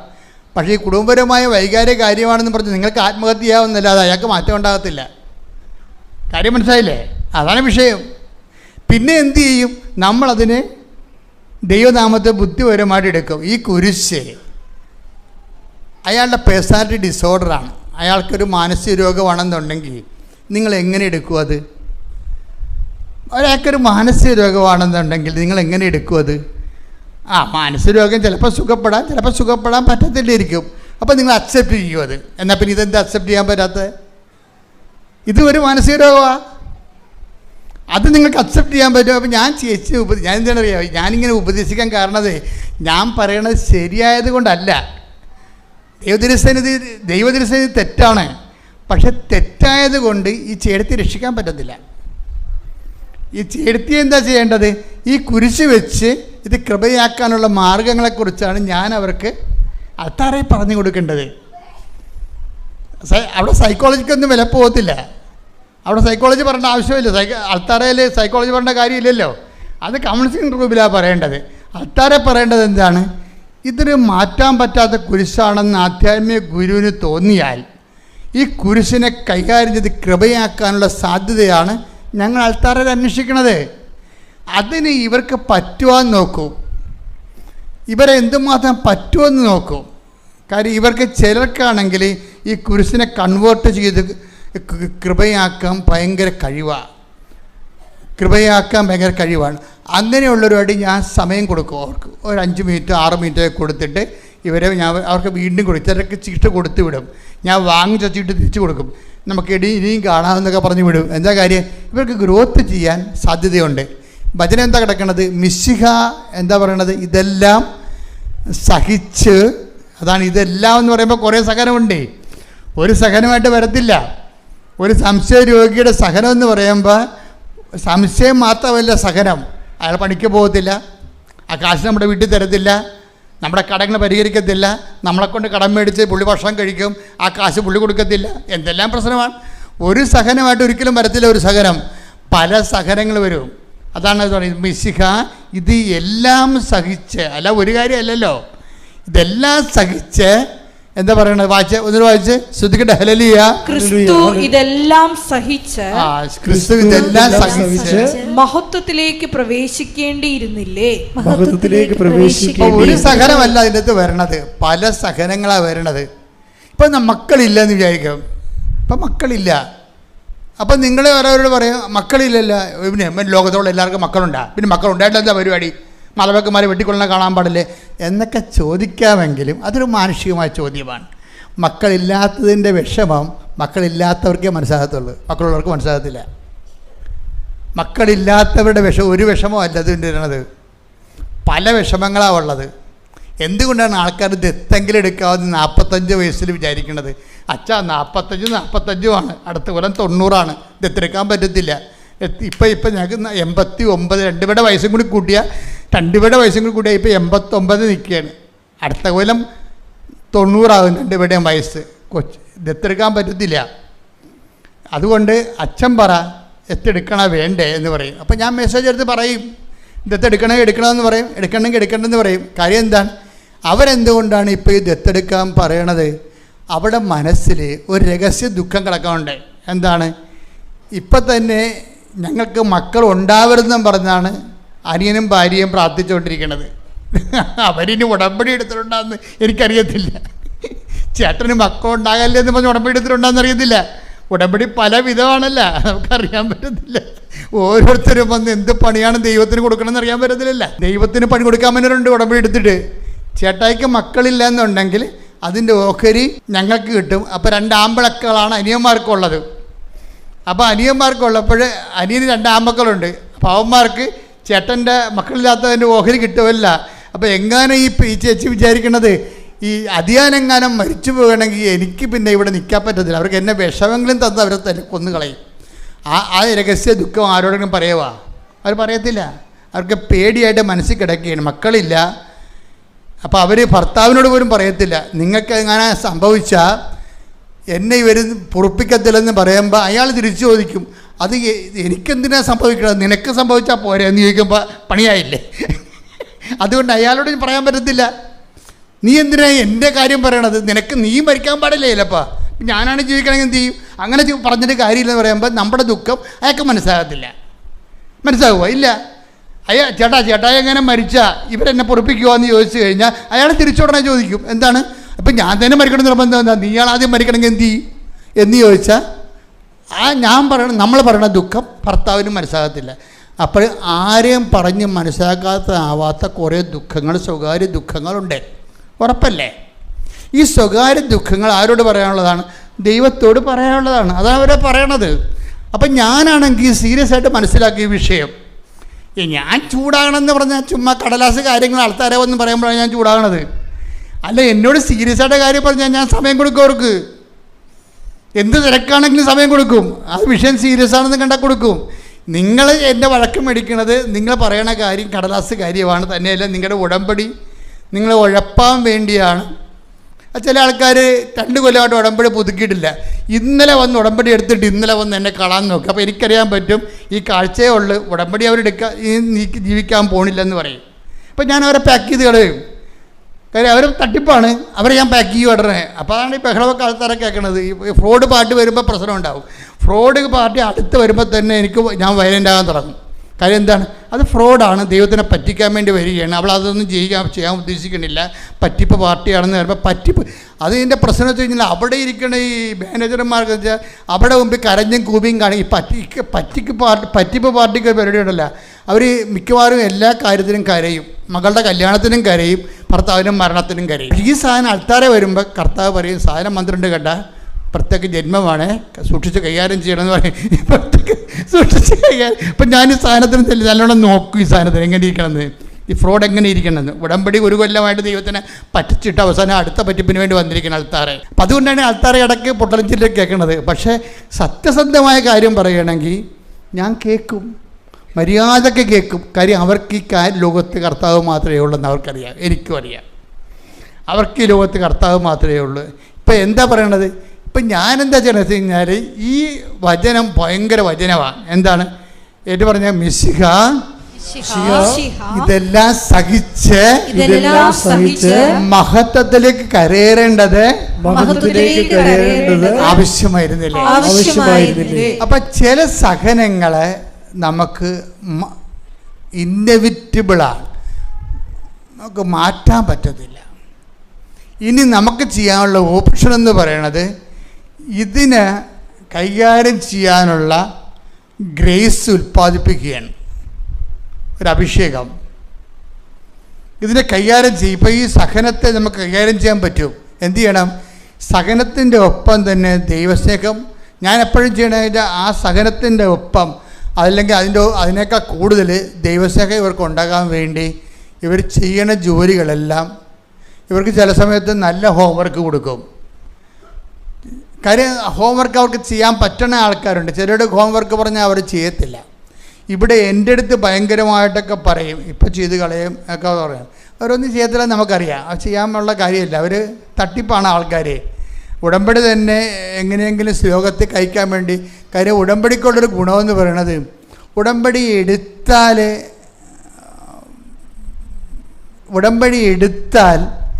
ഫ്രോഡ് പാർട്ടിയാണെങ്കിൽ പണി മേടിക്കും.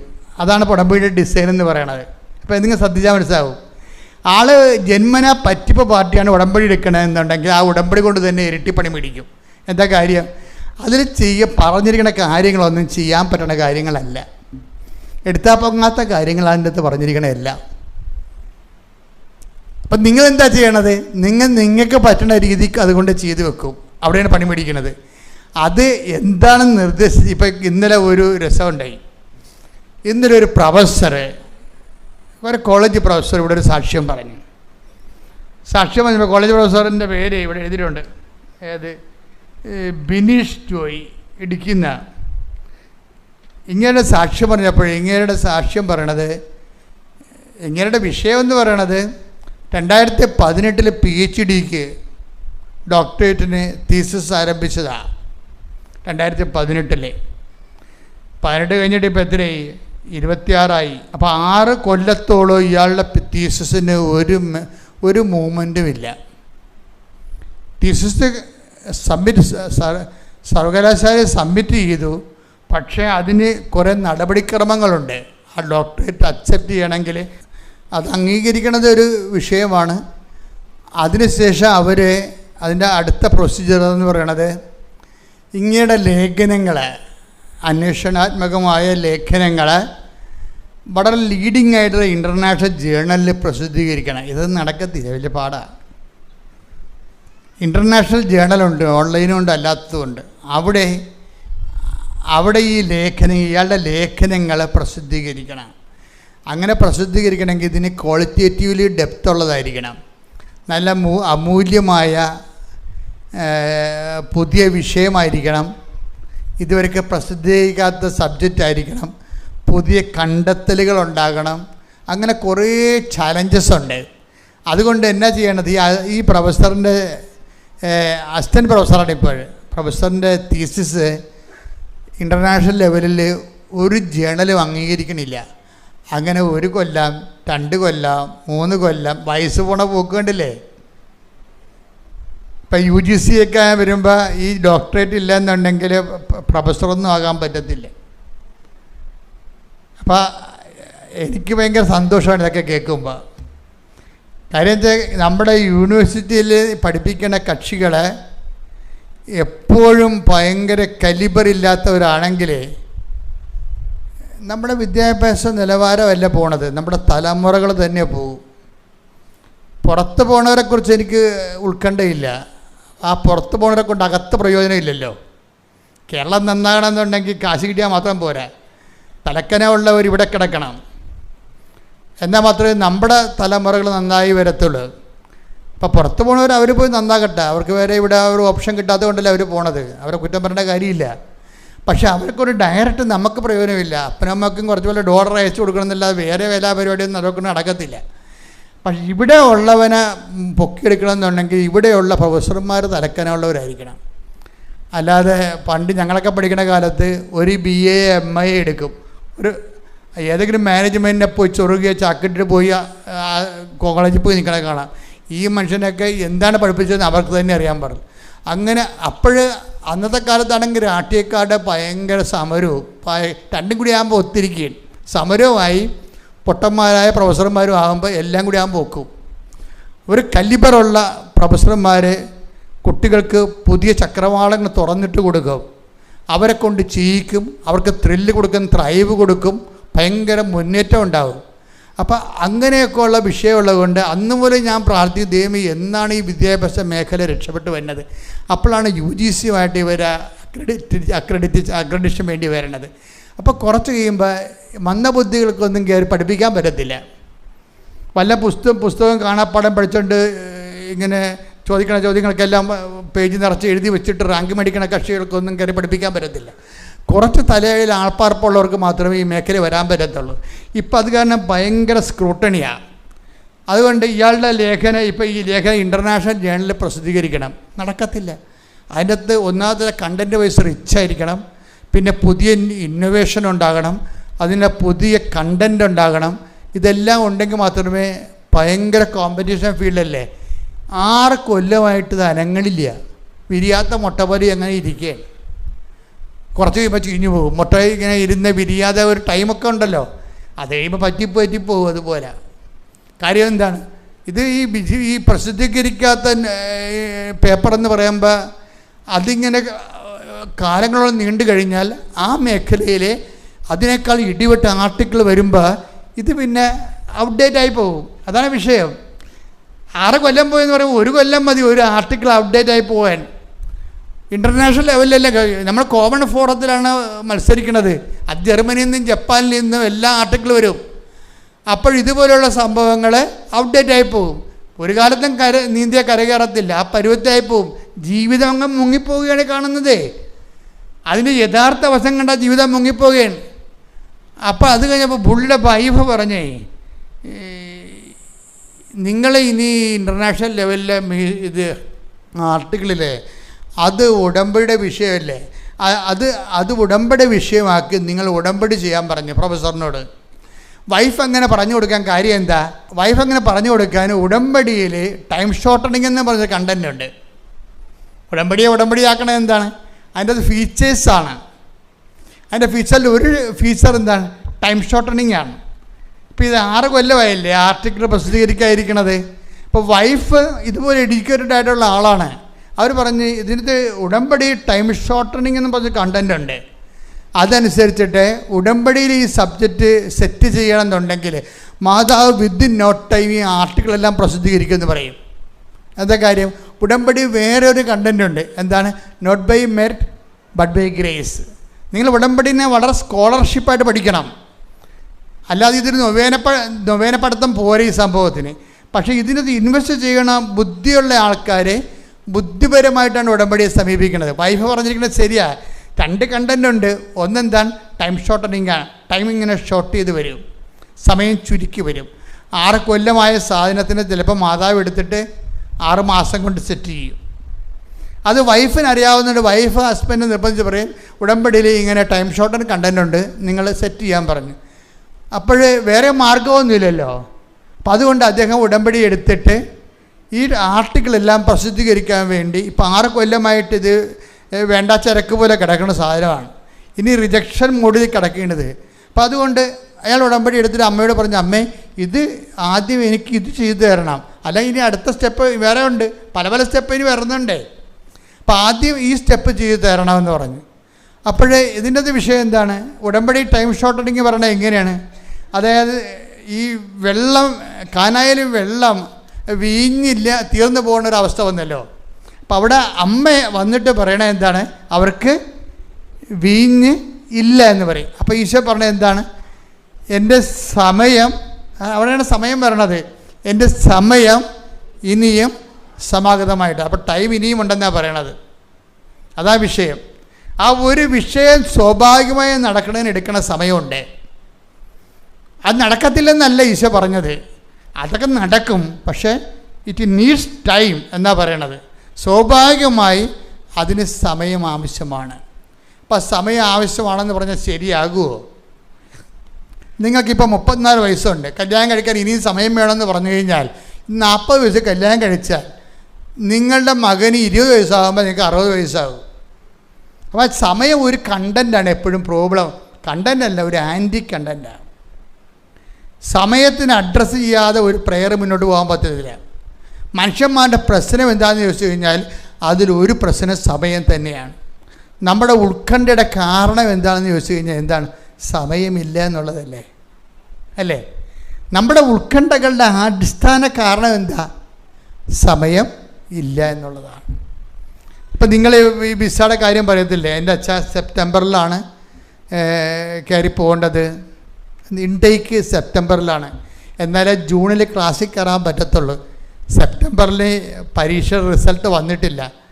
റിസൾട്ട് വരുമ്പോൾ ഇൻടേക്ക് തീരുകയാണെന്നുണ്ടെങ്കിൽ ഞാൻ കരക്ക് നിൽക്കേണ്ടി വരും. ടൈമല്ലേ പ്രശ്നം. എല്ലാ കാലത്തുമുള്ള മനുഷ്യൻ്റെ ഉത്കണ്ഠകളുടെ പ്രധാനപ്പെട്ട കാര്യം എന്താ? ഇപ്പം ചേടത്തിയുടെ കല്യാണം ആകുന്നില്ല. ചേടത്തി ഒറ്റക്കാണെങ്കിൽ ചേടത്തിക്ക് പ്രശ്നമില്ല. എന്താ കാര്യം? കല്യാണം നടക്കുമ്പോൾ നടക്കട്ടെ, ജീവിക്കാനുള്ള മാർഗം ആദ്യം കണ്ടെത്താവുന്ന രീതിയിൽ ചേടത്തി നിൽക്കും. പക്ഷേ അനിയത്തിയുണ്ട്, സമ്മതിക്കത്തുമില്ല. അനിയത്തി എപ്പോഴും ചേടത്തിൻ്റെ കിടത്തേക്ക് കയറി കഴിയും. നിങ്ങൾ കെട്ടണില്ലേ, അല്ലെങ്കിൽ ഞാൻ കെട്ടാമെന്ന് പറയും. അതാ പ്രശ്നം. നിങ്ങൾ കെട്ടണമെങ്കിൽ കെട്ടണമെന്ന് പറയണം, കെട്ടലെന്ന് പറയും. ഇവളും മിണ്ടത്തില്ല. കാര്യം ഇവളും മിണ്ടിയിട്ട് കാര്യമില്ലല്ല, അവളും മിണ്ടിയിട്ട് കാര്യമില്ലല്ല, സംഭവം നടക്കണില്ല. അപ്പോൾ എന്നിട്ട് ഇവള് പറയും, ചേടത്തി പറയും, എന്നാൽ നീ കല്യാണം കഴിക്കുമെന്ന് പറയും. പക്ഷേ അപ്പോഴും ചേടത്തിയുടെ മനസ്സിലുണ്ട്, നീ കല്യാണം കഴിച്ച് എനിക്ക് പണി തരല്ലേ എന്ന് മനസ്സിലുണ്ട്. പക്ഷെ പറയാൻ പറ്റത്തില്ല. അപ്പോൾ ടൈമാണ് പ്രശ്നം. എല്ലാത്തിൻ്റെയും പ്രശ്നം ടൈമാണ്. അപ്പോൾ ടൈമാകുമ്പോൾ ബൈബിൾ തുടങ്ങുമ്പോൾ തന്നെ ടൈമിൽ വെച്ചാണ് ചെയ്യണത്. ടൈമിനെ അഡ്രസ്സ് ചെയ്തുകൊണ്ടാണ് ചെയ്യണത്. അവർക്ക് വീഞ്ഞില്ല എന്ന് പറയുമ്പോൾ ഈശോ പറയും, സ്വാഭാവികമായ രീതിയിലാണെങ്കിൽ കല്യാണം കഴിഞ്ഞ് അവർക്ക് പിള്ളേരുണ്ടാകാതെ വീഞ്ഞുണ്ടാകാൻ സാധ്യതയില്ലെന്ന് പറയും. അതാണ് സമയമില്ല, അതാണ് വിഷയം. അതിന് മാതാവിൻ്റെ മനസ്സിലുള്ള ഒരു വലിയ ഇക്വേഷനാണ് ഉടമ്പടിക്ക് ഉപയോഗിക്കുന്നത്. എന്താണ്? ഏത് ആകാത്ത സമയം ആക്കിയെടുക്കാൻ എന്താ മാർഗം? അവൻ പറയണത് പോലെ ചെയ്യുകയാണ്. അതാണ് സംഭവം. അവൻ പറയണ പോലെ ചെയ്യുകയെന്ന് വെച്ച് കഴിഞ്ഞാൽ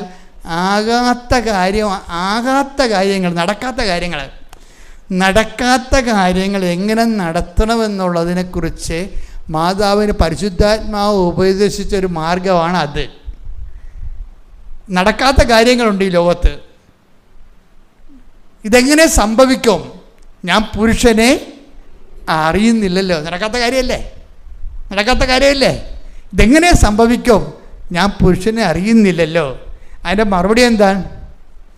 പരിശുദ്ധാത്മാവ് നിൻ്റെ മേൽ വരും, നിന്നിൽ ജനിക്കുന്നവൻ അത്യുന്നതൻ, അത്യുന്ന ശക്തി നിന്നിൽ പ്രവർത്തിക്കും. അപ്പം നടക്കാത്ത കാര്യം നടത്താൻ ഒരു മാർഗമേ ഉള്ളൂ. എന്താണത്?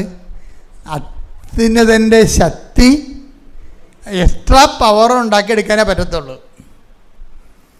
അതാണ് വിഷയം. സാധാരണ ശക്തിയല്ല, പുരുഷൻ്റെ ശക്തിയുണ്ട്. അതേസമയം തന്നെ പുരുഷൻ്റെ ശക്തിയിലും അല്ല ഇത് സംഭവിക്കാൻ പോണത്. കാര്യം എന്താണ്?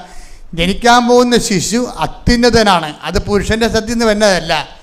ഇനി ജനിക്കാൻ പോകുന്ന ശിശു അത്യുന്നതൻ ദൈവപുത്രനെന്ന് വിളിക്കപ്പെടും. അപ്പോൾ ആ പ്രോജക്റ്റ് ഭയങ്കര എലിവേറ്റഡ് ആയിട്ടുള്ള പ്രോജക്റ്റാണ്. അത് നടക്കാത്ത കാര്യമാണ്. അപ്പം നടക്കാത്ത കാര്യം നടത്താൻ വേണ്ടി പരിശുദ്ധാത്മാവ് ഉപദേശിക്കുന്ന തന്ത്രം എന്താ? അത്യുന്നതൻ്റെ ശക്തി നിന്നിലെ ആവശ്യിക്കും. എൻ്റെ ദൈവപൈതൽ, ഇതാണ് എൻ്റെ ഒരു കറക്റ്റ്.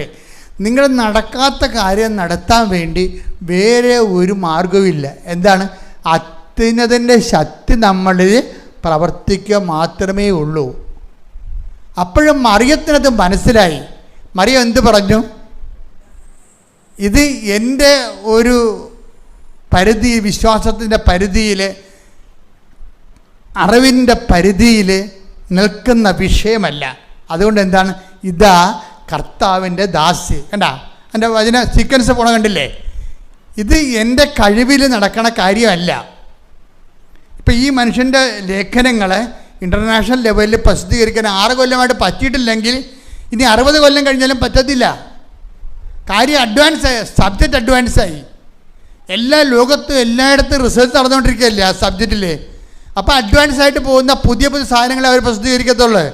അപ്പോൾ ഇത് ഇയാളുടെ കഴിവ് നിൽക്കുന്ന കാര്യങ്ങളല്ല, അത് ഔട്ട്ഡേറ്റഡ് ആയിപ്പോയി. അതുകൊണ്ട് തന്നെ ഇത് കാലഹരണപ്പെട്ടിരിക്കുകയാണ്.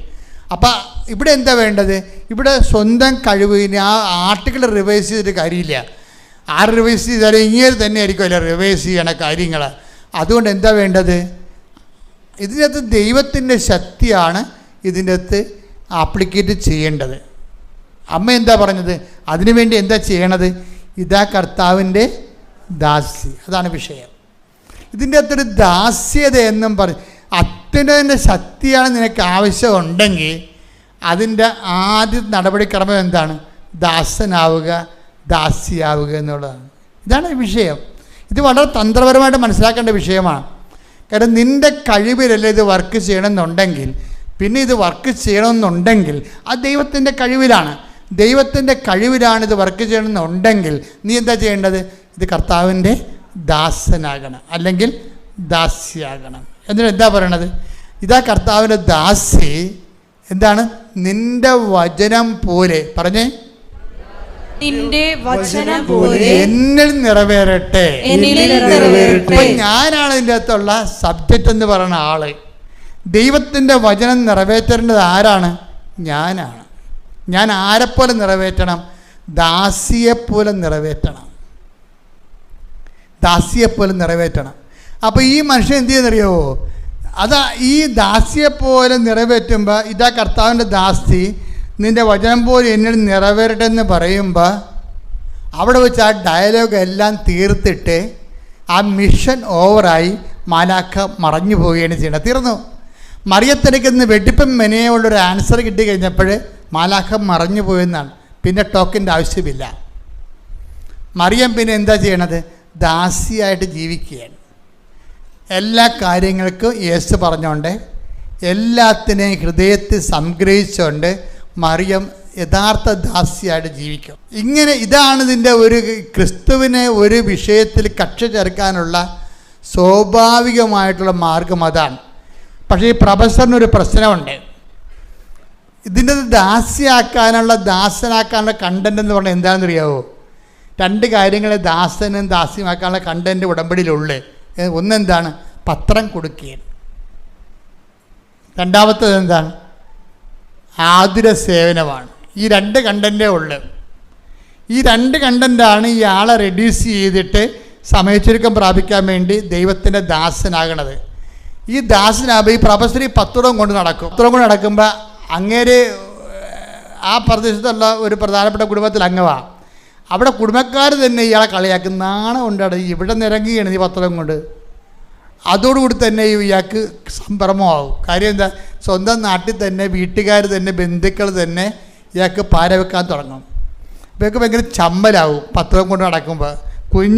പത്രം കഷത്തിൽ വെച്ച് കുരിഞ്ഞാണ് പോണത് കക്ഷി നാട്ടിൽ കൂടി. കാര്യം ചമ്മല. കുറച്ച് കഴിഞ്ഞപ്പോൾ എൻ്റെ ഒരു ടോക്ക് പുള്ളി കേട്ട്. അതാണ് ഈ ഉടമ്പടി ധ്യാനം നിങ്ങളെ കൂടണമെന്ന് പറയണത്. ഈ ഉടമ്പടിയിൽ ഗതി പിടിക്കാൻ കിടക്കുന്ന ആൾക്കാർ ആരാണെന്നറിയാവോ? ഉടമ്പടി ധ്യാനം കൂടാത്തവരാണ്, ഒരു സംശയമില്ലല്ല. അതുകൊണ്ടല്ലേ 3 പ്രാവശ്യം പുതുക്കും 4 പ്രാവശ്യം പുതുക്കുമെന്ന് പറഞ്ഞ് എൻ്റെ അടുത്ത് വരുമ്പോൾ ഞാൻ ചോദിക്കണം, സാക്ഷ്യം പറഞ്ഞില്ല. സാക്ഷ്യം പറഞ്ഞില്ലെന്ന് പറയുമ്പോൾ തന്നെ എനിക്കറിയാം ഈ പിശാച് ഉടമ്പടി കൂടാത്തതാണ്, ധ്യാനം കൂടാത്തതാണെന്ന്. എന്താ സംശയം? പിന്നെ അടുത്ത ചോദ്യം വരും, നിങ്ങൾ ഉടമ്പടി ധ്യാനം ഞാൻ അവസാനം ദിവസം എന്താ പറഞ്ഞത്? അപ്പോൾ ബബ്ബ ജപ എന്ന് പറയും. ഞാൻ പറഞ്ഞ വണ്ടി വിട്ടേക്കാൻ പറയും. ഈ പിശാച് വെറുതെ വയറ്റിപ്പഴപ്പിന് വേണ്ടി കൃപാസനത്തെ ദുരുപയോഗിച്ച് ഷീസ് വേസ്റ്റിംഗ് അവർ പ്രഷ്യസ് ടൈം. എൻ്റെ അമൂല്യമായ സമയം ഇവൾ നശിപ്പിക്കുകയാണ്. അപ്പോൾ എനിക്ക് പറയും എന്താ കാര്യം? ഇവർ ഉടമ്പടി ജീവിക്കണില്ല, അവർ ഉടമ്പടി ധ്യാനം കൂടണില്ല, ആ ഉടമ്പടി ധ്യാനത്തെ പേക്കണ വെളിപാടുകൾ സ്വീകരിക്കണില്ല. അവൾ ഇവിടെ വെച്ച് എന്തോ എഴുതി കുത്തിയിട്ടേച്ച് അവൾ വീട്ടിൽ പോയി കുത്തിയിരിക്കുകയാണ്. എന്നിട്ട് അവർ കാര്യം സാധിക്കാൻ വേണ്ടി അവിടെ പോയി ഇടിവെച്ച് നിലയും പിടിച്ച് ചുറ്റും പിടിച്ചിട്ട് വരികയാണ്. ഇതൊന്നും വർക്കൗട്ട് ചെയ്യത്തില്ല. ഉടമ്പടിയുടെ നയപരിപാടികളുണ്ട്, കാര്യപരിപാടികളുണ്ട്. അതിലൊന്ന് ഇതാണ്. ഈ പ്രൊഫസറിനോട് പറഞ്ഞത് എന്താണെന്നറിയാമോ? അപ്പം നാട്ടുകാർ ഇയാളെ കളിയാക്കുകയാണ്. പ്രൊഫസറായി ഇപ്പം പത്രവിൽപ്പനക്കാരനായാന്ന് ചോദിക്കും. പ്രൊഫസറാകാൻ പോയ ആളിപ്പം പത്രവിൽപ്പനക്കാരനായാൽ. അപ്പം ഞാൻ ഉടമ്പടി ധ്യാനത്തിൽ പറയും, നിങ്ങൾ എളിമപ്പെടുന്ന അനുസരിച്ച് കൊണ്ട് ദൈവത്തിൻ്റെ ശക്തി നിന്നെ പ്രവർത്തിക്കും. കാര്യം ബൈബിളിൻ്റെ രീതി അതാണ്. ബലഹീനതയിലാണ് ദൈവത്തിൻ്റെ ശക്തി. നമ്മുടെ ഉദ്ദേശം എന്താ? ഈ ആർട്ടിക്കിൾ പ്രസിദ്ധീകരിച്ചെടുക്കാൻ ഇയാളെ കൊണ്ട് പറ്റത്തില്ല. ഇത് ഔട്ട് ഓഫ് ഡേറ്റ് ആയ കാലഘട്ടപ്പെട്ട ആർട്ടിക്കിളാണ്. ഇത് ഇൻ്റർനാഷണൽ ലെവലിൽ ജേണലിൽ പ്രസിദ്ധീകരിക്കണമെങ്കിൽ ദൈവം തന്നെ ഇടപെടണം. ദൈവം ഇടപെടണമെങ്കിൽ എന്ത് ചെയ്യണം? ബലഹീനതയിലാണ് ദൈവത്തിൻ്റെ ബൈബിളിൻ്റെ ഫോർമുല അതല്ലേ? വചനം എടുത്ത് ശ്രദ്ധിക്കട്ടെ. ഹല്ലേലൂയ. 2 കൊരിന്തോസ് 12:9. എന്നാൽ അവിടുന്ന് എന്നോട് അരുളി ചെയ്തു, നിനക്ക് എന്റെ കൃപ മതി. എന്തെന്നാൽ ബലഹീനതയിലാണ് എന്റെ ശക്തി പൂർണ്ണമായി പ്രകടമാകുന്നത്. അപ്പൊ അത് അളന്നും തൂക്കിയുള്ള വചനങ്ങളാണ്. ബലഹീനതാണ് ദൈവത്തിൻ്റെ ശക്തി പൂർണ്ണമായി. അപ്പം ദൈവത്തിൻ്റെ ശക്തി പ്രകടമാകും. പക്ഷേ അവിടെ ഉണ്ട് 50% ശക്തിയുണ്ട്, 100% ശക്തിയുണ്ട്. പൂർണ്ണമായി പ്രകടമാകണമെന്നുണ്ടെങ്കിൽ എന്ത് ചെയ്യണം? മാതാവിൻ്റെ പ്രിൻസിപ്പിൾ എടുക്കണം. എന്താണ്? അവിടെ തൻ്റെ ദാസിയുടെ വിനീത അവസ്ഥ തെക്കൻ പാർത്തു. ശക്തനായവൻ എനിക്ക് വലിയ കാര്യങ്ങൾ, അതാ മരിയൻ പ്രിൻസിപ്പിൾ എന്ന് പറഞ്ഞത്. Take the word of God. ശ്രദ്ധിക്കട്ടെ. ഹല്ലേലൂയ.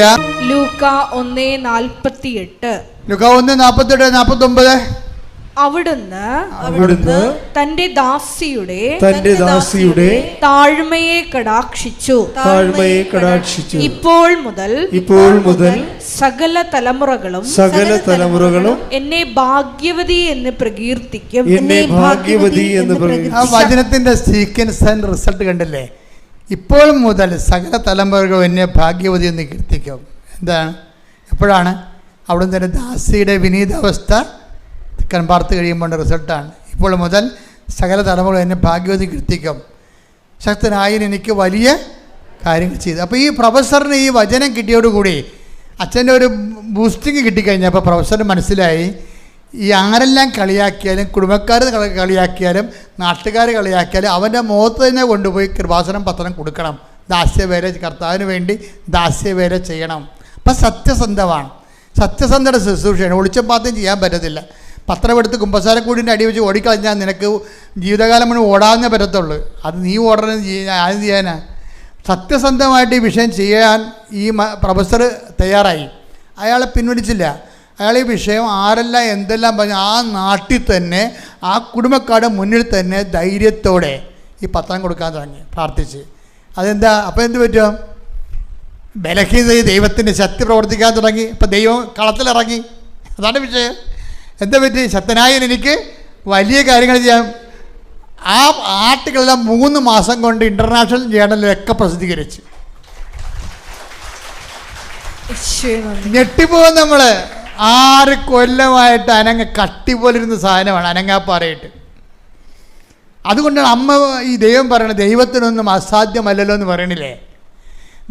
ഈ ഉടമ്പടിയിലുള്ള ഓരോ വിഷയവും ദൈവത്തെ, പല കാര്യങ്ങളും ദൈവം നേരിട്ടിറങ്ങേണ്ട കാര്യങ്ങളാണ്. അപ്പോൾ ദൈവം നേരിട്ടിറങ്ങേണ്ട, നിങ്ങളാണ് നിങ്ങളുടെ പ്രവർത്തനം കണ്ട ദൈവം ഇറങ്ങത്തില്ല, ഈ നൂറ്റാണ്ടിൽ ഇറങ്ങത്തില്ല. അതാണ് വിഷയം. ഇതിൻ്റെ വിഷയം നിങ്ങളുടെ ഈ അഭ്യാസവും കുരങ്ങ് കളിയും പത്രാസും പകിട്ടുമൊക്കെ കാണുമ്പോൾ ഈ നൂറ്റാണ്ട് ദൈവം ഇറങ്ങത്തില്ല.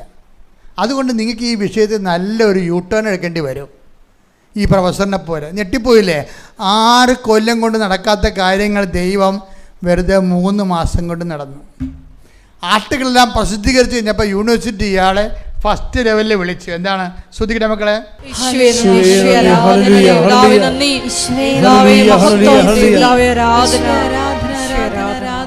പ്രീ PhD പ്രസൻറ്റേഷന് വിളിച്ചു. 6 കൊല്ലം മുമ്പ് വിളിക്കേണ്ടതായിരുന്നേ. PhD കൊടുക്കണമെമ്പുള്ള സബ്ജക്റ്റ് പ്രസൻറ്റേഷന് വിളിക്കുകയാണ്. സബ്ജക്റ്റ് പ്രസൻറ്റേഷന് സംഭവം തള്ളിപ്പോവും. ഒന്നാമത്തെ കേസിൽ ഇയാൾ ഇത് വെച്ചതിന് ശേഷം ഈ സബ്ജക്റ്റിൽ എത്രയോ പേര് PhD എടുക്കുമ്പോൾ നോക്കുന്നുണ്ട്. അപ്പോൾ ഗൈഡ് മാർക്കിനെ സംബന്ധിച്ചത് പച്ചവെള്ളം പോലെ ഈ സംഭവം കറക്റ്റാണ്. അവർ തിരക്കും തലങ്കം വിലങ്കും ചോദ്യങ്ങൾ ചോദിക്കുമ്പോൾ തന്നെ നമ്മൾ ബോധം കെട്ട് വീഴും. പിന്നെ ആംബുലൻസും വിളിച്ചുകൊണ്ട് ചെല്ലേണ്ടി വരും ഇയാളുടെ അടുത്തുകൊണ്ട് പോരാൻ. അത്രയ്ക്കും പഠനമാണ്. വിറച്ചു പോകും ഈ സംഭവം.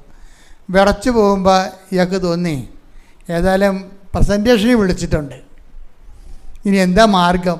അവരെന്തെന്നാ ചോദിക്കും? എന്നെ വാക്ക് മുട്ടിക്കുമോ? ഞാനവിടെ വിറച്ച് തല്ലി വീഴുമോ? വേർത്തൊലിക്കുമോ? ഒരു പിടിയില്ല. പക്ഷെ ഒരു കാര്യം സത്യമാണ്. എന്താ കാര്യം? ഇയാൾ പണ്ട് അന്ധവിശ്വാസം എന്ന് വിളിച്ചിരുന്ന സാധനമുണ്ട്. പണ്ട് ഉപ്പിടുന്ന കാര്യം പറയുമ്പോൾ പുള്ളിക്ക് പറയും അതൊക്കെ അന്ധവിശ്വാസികൾ ചെയ്യുന്ന പരിപാടിയല്ലേ എന്ന് പറയണ. പ്രൊഫസർ പറഞ്ഞുകൊണ്ടിരുന്നതാണ്. ഉപ്പിടുന്ന് കൊടുത്തുവിടും, പക്ഷേ ഉപ്പ് വീട്ടിൽ തന്നെ ഇരിക്കും. കാര്യം എന്താണ്? ഇതൊക്കെ ഞാൻ കൊണ്ട് വലിയടത്തൊക്കെ ഉപ്പിട്ട് കഴിഞ്ഞാൽ അത് അന്ധവിശ്വാസം എന്ന് പറയത്തില്ലേ. അപ്പോൾ അങ്ങനെ ഉള്ളൊരു ഐഡിയയിലാണ് പുള്ളി ഉപ്പ് അനക്കാതെ വെച്ചുകൊണ്ടിരിക്കുകയാണ്. പക്ഷേ ഇപ്പം അനക്കാതെ കാര്യമില്ല, ആൾ ഔട്ടാവും. അപ്പോഴേ ഉപ്പെന്ന് പറയുമ്പോൾ നിങ്ങൾക്കറിയാം, ഞാൻ പണ്ട് നിങ്ങളോട് പറഞ്ഞത് എൻ്റെ ഒരു ഉപ്പിൻ്റെ പ്രസംഗം പുള്ളി കേട്ട് പുള്ളിയുടെ ഒരു ഗുണം നിങ്ങൾ മനസ്സിലാക്കണ. അതാത് കാലങ്ങളിൽ പുള്ളി ഉടമ്പടി ധ്യാനത്തിൽ അപ്ഡേഷനുള്ള ആളാണ്. അതിനിടയ്ക്കാണ് ഈ ഉപ്പിൻ്റെ ധ്യാനം കേൾക്കണത്. ഉപ്പിൻ്റെ ധ്യാനം എന്താ? ഉപ്പെന്ന് പറയുമ്പോൾ ഒരു സ്ഥലത്ത് ലേവയ പുരോഹിതന് ഇസ്രയേലിലെ അവകാശ ഭൂമിയില്ല. ദൈവം പറയും മോശ 12 പേരെ 12 ഗോത്രങ്ങൾക്ക് വാഗ്ദാന ഭൂമി നേരത്തെ പങ്കിട്ട് വെക്കും. അപ്പോൾ അഹ്റോനാണ് മോസസിൻ്റെ കൂടെ വാഗ്ദാന പേടകത്തിൻ്റെ ശുശ്രൂഷ നിൽക്കുന്ന പുരോഹിതൻ. 24 hours ഡ്യൂട്ടിയാണ്. അഹ്റോനും അഹ്റോൻ്റെ കുടുംബക്കാരും പുരോഹിത വംശവുമാണവർ. അവർക്ക് ഇസ്രയേലിൽ പോകാൻ നേരത്തെ ഇസ്രയേലിൽ ചെല്ലുമ്പോൾ ബെഞ്ചമിൻ ഗോത്രത്തിനും ജൂദായ ഗോത്രത്തിനും ഒക്കെ ഉണ്ട് ലേവിയക്കാർക്ക് കുടുംബക്കാർക്ക്. മോശസ് പറയും നിങ്ങൾക്ക് ഓഹരിയില്ല കേട്ടോ എന്ന് പറയുക. നിങ്ങൾക്ക് ഓഹരിയില്ല. എന്താ കാര്യം? നിങ്ങൾക്ക് ഈ ഭൗതികമായ ഓഹരി തന്നാൽ അതിനേക്കാൾ വലുതാണ് നിങ്ങളുടെ ജോലി. എന്താണ്? കർത്താവിൻ്റെ ആലയത്തിൽ ജോലി ചെയ്യണ പരിപാടിയാണ് നിങ്ങളുടേത്. അതുകൊണ്ട് ദൈവമായ കർത്താവായിരിക്കും നിങ്ങളുടെ ഓഹരി എന്ന്. അത് ഭയങ്കര വല്ലാത്തൊരു ബൈബിളിൽ ഏറ്റവും വല്ലാത്ത വർത്തമാനമാണ്. നിങ്ങൾക്ക് ഭൂമിയിൽ ഓഹരിയില്ല, മറിച്ച് ദൈവമായ കർത്താവ് തന്നെയായിരിക്കും നിങ്ങളുടെ ഓഹരി എന്ന് പറയും. അതുകൊണ്ട് മോശസ് പറയും ഇവരുടെ ബലിവസ്തുക്കളിൽ നിങ്ങൾ ഉപ്പിടണം. ആ ഭാഗം കർത്താവിൻ്റെ അവകാശപ്പെട്ടത് ഇവർക്കുള്ളതാണെന്ന് പറയും. അങ്ങനെ ഇവർ ദേവാലയം കൊണ്ട് ജീവിക്കുമെന്ന് പറയും. അതാണ് ഉപ്പിൻ്റെ പ്രശ്നം. ഉപ്പിട്ട് കഴിഞ്ഞാൽ ഒരു വചനം എടുത്തേ, 18 എടുത്തേ. സംഖ്യ 18:19. സംഖ്യ 18:19. ഇസ്രായേൽ ജനം പറഞ്ഞേ. ഇസ്രായേൽ ജനം കർത്താവിന് നിരാജനമായി സമർപ്പിക്കുന്ന നിരാജനം എന്ന് പറഞ്ഞ ഉടമ്പടി. പുതിയ ബൈബിളിൽ അവർ ഉപ്പിൻ്റെ ഉടമ്പടി എന്ന് എഴുതിയിട്ടുണ്ട്. പുതിയ ബൈബിൾ ഇപ്പോൾ PSC ഇറക്കിയിട്ടില്ലേ, അതിൽ ഉപ്പിൻ്റെ ഉടമ്പടി എന്ന് കറക്റ്റായിട്ട് എഴുതിയിട്ടുണ്ട്. ഉടമ്പടിയുടെ ഭാഗമാണ് ഉപ്പെന്ന് പറയണത്. വായിച്ചേ. നിരാജനമായി സമർപ്പിക്കുന്ന വിശുദ്ധ കാഴ്ചകളെല്ലാം നിനക്കും പുത്രന്മാർക്കും പുത്രിമാർക്കും ശാശ്വത അവകാശമായി ഞാൻ നൽകുന്നു. ബലിവസ്തുക്കൾ ഉപ്പ് തളിക്കണം നിരാഞ്ജനം എന്ന് പറയുന്നത് ലെവന ഉടമ്പടി. അപ്പം ആ ഭാഗം ലേവ്യ പുരോഹിതന് ശാശ്വത അവകാശമാണ്. കാര്യം എന്താണ്? ആ ഭാഗം ദൈവത്തിൻ്റെതാണ്, ദൈവത്തിൻ്റെ അവകാശം ഇവൻ്റെതാണ്. അതാണ് എൻ്റെ കണക്കെന്ന് പറയണത്. അപ്പോൾ ഉപ്പ് ഒരു സ്ഥലത്ത് കൊണ്ട് ഇട്ട് കഴിഞ്ഞാൽ, വിശ്വാസ പ്രമാണം ചൊല്ലിക്കഴിഞ്ഞാൽ ഓട്ടോമാറ്റിക്കായിട്ട് എന്താ ഭാഗം? ഇത് ദൈവത്തിൻ്റെ അധികാരത്തിൻ്റെ ഭൂമി എന്ന് പറയും. ദൈവത്തിൻ്റെ അധികാരം എൻ്റെ അവകാശമാണെന്ന് പറയും. അതാണ് വിഷയം. അതാണ് നമ്മൾ വിശ്വാസ പ്രമാണം ചെല്ലുമ്പോൾ ഉപ്പ് ഇടണത്. അല്ല കൂടുതലക്കാർ നിങ്ങൾക്ക് ഉപ്പ് തന്നെ പോലെയുള്ള ഉപ്പലിൻ്റെ പരിപാടി അല്ല ഇത്.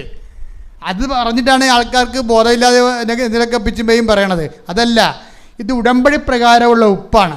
ഉപ്പ് തളിച്ചു കഴിഞ്ഞാൽ ഉപ്പിൻ്റെ ഭാഗം എവിടെ തളിക്കുന്നുവോ അത് കർത്താവിൻ്റെ അധികാരത്തിലുള്ളതാണ്. കർത്താവിൻ്റെ അധികാരത്തിൽ വേറെ ആർക്കും അധികാരമില്ല. അത് മോശസിന് ലേവായ പുത്രൻ്റെ അവകാശമാണ്. ആരാണ് തളിക്കണത്? അവൻ്റെ അവകാശമാണെന്ന്. ഇയാൾ പ്രൊഫസർ എന്ത് ചെയ്ത്? പ്രൊഫസർ ഈ പ്രീ PhDക്ക് വിളിക്കുമ്പോൾ തന്നെ, ഗ്രാൻഡ് പ്രസൻറ്റേഷൻ വിളിക്കുമ്പോൾ തന്നെ ആ സ്ഥലത്ത് കൊണ്ട് ഉപ്പിട്ട് വിശ്വാസപ്രമാണം ചെല്ലും. എന്താ കാര്യം? എനിക്ക് പേടിയാണ്, സബ്ജക്റ്റ് വൈസ് കമാൻഡില്ല, അവർ എന്നോട് ചോദിച്ച ചോദ്യത്തിന് പറയാൻ എനിക്ക് വിറച്ചത് കൊള്ളാൻ സാധ്യതയുണ്ട്. അതുകൊണ്ട് ഇത് നിൻ്റെതാണ്, നോട്ട് ബൈ മെറിറ്റ്, എൻ്റെ മെറിറ്റല്ല, നിൻ്റെ കഴിവാണ്, നിൻ്റെ അധികാരത്തിലുള്ളതാണ്, അതെൻ്റെ അവകാശമാണ്, എനിക്ക് നീ ഇവിടെ വിജയം പ്രാപിക്കും. ആ വിശ്വാസ പ്രഖ്യാപനമാണ്. 5 മിനിറ്റ് 10 മിനിറ്റ് കൊണ്ട് ആ സെക്ഷൻ ഓവറായി, ഈ മനുഷ്യൻ പാസ് ഔട്ടായി പോകുന്നു. ഇത്രയും സ്പീഡാണ് ഈ വിഷയം. ദൈവത്തിന് പ്രഖ്യാപിച്ചു കഴിഞ്ഞാൽ എത്ര പെട്ടെന്നാണ് ഈ വിഷയം നടക്കുന്നത്. പക്ഷേ ഒരു പ്രശ്നം വെച്ച് കഴിഞ്ഞാൽ ഇതിനെക്കുറിച്ച് നമ്മളെ അതാണ് ചിലർക്ക് പറയുന്നത്. പലരും ഉപ്പൊക്കെ കൊണ്ട് ഇടുന്നുണ്ട്, അത് ഒളിച്ചും പാത്ത് അവർ നോക്കുക, ഇവർ നോക്കുക, പട്ടി കടിക്കുക, പാമ്പ് കടിക്കുക എന്നൊക്കെ പറഞ്ഞുകൊണ്ടാണ് ഈ ലേഡീസ് ഈ പണിക്ക് പോകാതിരിക്കണം നല്ലത്. കാര്യം ജന്മന ഭയത്തിന് കൈയും കാലും വെച്ചിരിക്കണ പാർട്ടിയാണ് പലരും. അവർ കൊണ്ടുപോയോ വല്ലരും കാണുക ഉപ്പ് തളിച്ച, അവർ കാണുക അവിടെ പട്ടി ഉണ്ടാകുക, അവിടെ പാമ്പ് കളിക്കുക, ആൾക്കാർ കാണുക. ഇങ്ങനെയൊക്കെ ഇതൊക്കെ ഈ മനുഷ്യനെയൊക്കെ ഓർത്തുകൊണ്ട് പോയി ഇട്ട വർക്ക് ചെയ്യരുത്. ഇത് വർക്ക് ചെയ്യുമ്പോൾ ലേവാ പുരോഹിതൻ്റെ ബോധം ഉണ്ടാകണം. ഇത് കർത്താവിൻ്റെ അധികാരത്തെ കൊണ്ടുവരികയാണ്. അതൊരു വിശ്വാസ പ്രയോഗമാണ്. അതാണ് അതിൻ്റെ മെയിൻ പോയിൻ്റ്. പ്രൊഫസർ പറയുന്നുണ്ടത്. ഇത് വിശ്വാസ പ്രയോഗമാണ്. വിശ്വാസം പ്രാർത്ഥനയാക്കാം, വിശ്വാസം പ്രഖ്യാപനമാക്കാം, വിശ്വാസം പ്രയോഗമാക്കാം. അപ്പോൾ വിശ്വാസ പ്രയോഗമാണ് ഈ ഉടമ്പടി തൈലത്തിലും അതുപോലെ ഉടമ്പടി ഉപ്പിലുമുള്ളത്. പക്ഷേ അത് ആക്ടിവേറ്റ് ചെയ്യണ പ്രിൻസിപ്പിൾ എന്താണ്? വിശ്വാസ പ്രമാണമാണ്. വിശ്വാസ പ്രമാണം പ്രഘോഷിച്ചുകൊണ്ടാണ് വിശ്വാസ പ്രയോഗം നടത്തുന്നത്. അതാണ് വിശ്വാസ പ്രഖ്യാപനത്തിലൂടെയാണ്. അപ്പം ഇതെല്ലാം ഇത് ചെയ്യുമ്പോഴെല്ലാം വളരെ നിശബ്ദതയിൽ വിശ്വാസ പ്രമാണം തെറ്റാ ചൊല്ലി സംഭവിക്കാൻ പോകുന്ന ആ വിഷയത്തെ മുഴുവനും ദൈവത്തിൻ്റെ പരിധിയിലാക്കുന്നു എന്നുള്ള ഒരു ആന്തരിക നിശബ്ദത നമുക്ക് നിശ്ചയദാർഢ്യം ഉണ്ടാകണം. അതിനായി സ്തുതിക്കട്ടെ, ഹല്ലേലൂയ. അപ്പം ചില സ്ഥലങ്ങളെ എക്സ്ട്രാ എനർജി ആവശ്യമുണ്ടാകും. ഇപ്പം എന്താ സംഭവിക്കണം? ചിലർക്ക് ഉടമ്പടി എടുക്കും, പക്ഷേ ഈ എക്സ്ട്രാ എനർജി ടാപ്പ് ചെയ്യേണ്ട ആ ഫോർമുലകളൊന്നും ആൾക്കാർ ശ്രദ്ധിക്കത്തില്ല. അവർ ഉപ്പിടാൻ പറഞ്ഞ് കൊണ്ട് ഉപ്പിടും. അതല്ല, അത് വർക്ക് ചെയ്യത്തില്ല ഒരിക്കലും. അത് പ്രയോഗമാണെന്ന് മനസ്സിലാക്കിയിട്ട് വിശ്വാസം ആദ്യം പ്രഖ്യാപിക്കണം നമ്മൾ. ഇനി അവിടെ പോയി നിന്ന് പ്രഖ്യാപിക്കാൻ പറ്റുകയില്ലെങ്കിൽ വീട്ടിൽ ഇരുന്ന് പ്രാർത്ഥിച്ച് സമയമെടുത്ത് വിശ്വാസ പ്രമാണം ചൊല്ലി അത് പ്രഖ്യാപിച്ചതിന് ശേഷമാണ് പോകേണ്ടത്. ഞാൻ ഈ മദ്യനിരോധന സമിതിയുടെ ജില്ലാ പ്രസിഡൻ്റായിരുന്നു. അപ്പോൾ ഒരു ദിവസമൊക്കെ 7 ഷാപ്പിന് വാദിക്ക് സമരം ഉണ്ടായിരുന്നു. അങ്ങനെ ഒരു കാലഘട്ടം ഉണ്ടായിരുന്നു എനിക്ക് 90കളിൽ. അപ്പോൾ ഞാൻ എൻ്റെ ഇടവകയിൽ തന്നെ 80 പേര് ഒറ്റ ഇരിപ്പിൽ കുടിക്കണ വലിയൊരു അന്നത്തെ ചാരായ ഷാപ്പുണ്ടായിരുന്നു. അപ്പോൾ ഞാൻ എന്നാ ചെയ്യണമെന്ന് വെച്ച് കഴിഞ്ഞാൽ എല്ലാ ഷാപ്പുകളും സമരം ചെയ്ത് അടപ്പിച്ചു, പിക്കറ്റ് ചെയ്തും അതുപോലെ തന്നെ എക്സൈസ് ഓഫീസ് വളഞ്ഞും ജനങ്ങൾ 800 പേരെ കൊണ്ടൊക്കെയാണ് ഞാൻ സമരത്തിന് പോയിക്കൊണ്ടിരുന്നത്. പക്ഷേ ഒരു ഷാപ്പിൽ നടക്കണില്ല, ഒരു പരിപാടി നടക്കണില്ല. ജനത്തിനെ കൊണ്ട് എന്നാൽ അവരെന്നാ ചെയ്ത് കഴിഞ്ഞാൽ അവർ തന്നെ വലിച്ച് പുറത്ത്, അവരുടെ ആൾക്കാർക്ക് പുറത്ത് 70 പേരുണ്ട്. അവർ ഇവരുടെ പൈസ കിട്ടിയൊക്കെ അവരെ സപ്പോർട്ട് ചെയ്ത് ജീവിക്കണം. പോലീസ് വന്നാലും പറഞ്ഞു കൊടുക്കും, പട്ടാളം വന്നാലും പറഞ്ഞു കൊടുക്കും. ഇനി ജനങ്ങളെയും കൊണ്ട് നമ്മൾ ചെന്ന് കഴിഞ്ഞാൽ അവർ തന്നെ അവരുടെ വീടിനെ കല്ലെറിഞ്ഞിട്ട് നമ്മുടെ പേരിൽ കേസ് എടുക്കും, നമ്മളകത്താകും. പല പരിപാടികളുണ്ട്. കാരണം ആ ജനങ്ങളെയും കൊണ്ട് അവിടെ പോണത് എനിക്ക് അത്രയ്ക്ക് പന്തിയായിട്ട് തോന്നിയില്ല. പക്ഷേ ഇത് പോണമെന്ന് എൻ്റെ മനസ്സിൽ പരിശുദ്ധാത്മാ പറയണ്ടേ. ഞാൻ എന്താ ചെയ്തെന്ന് വെച്ച് കഴിഞ്ഞാൽ ആരോടും ഞാൻ ഈ വിഷയം പറഞ്ഞില്ല.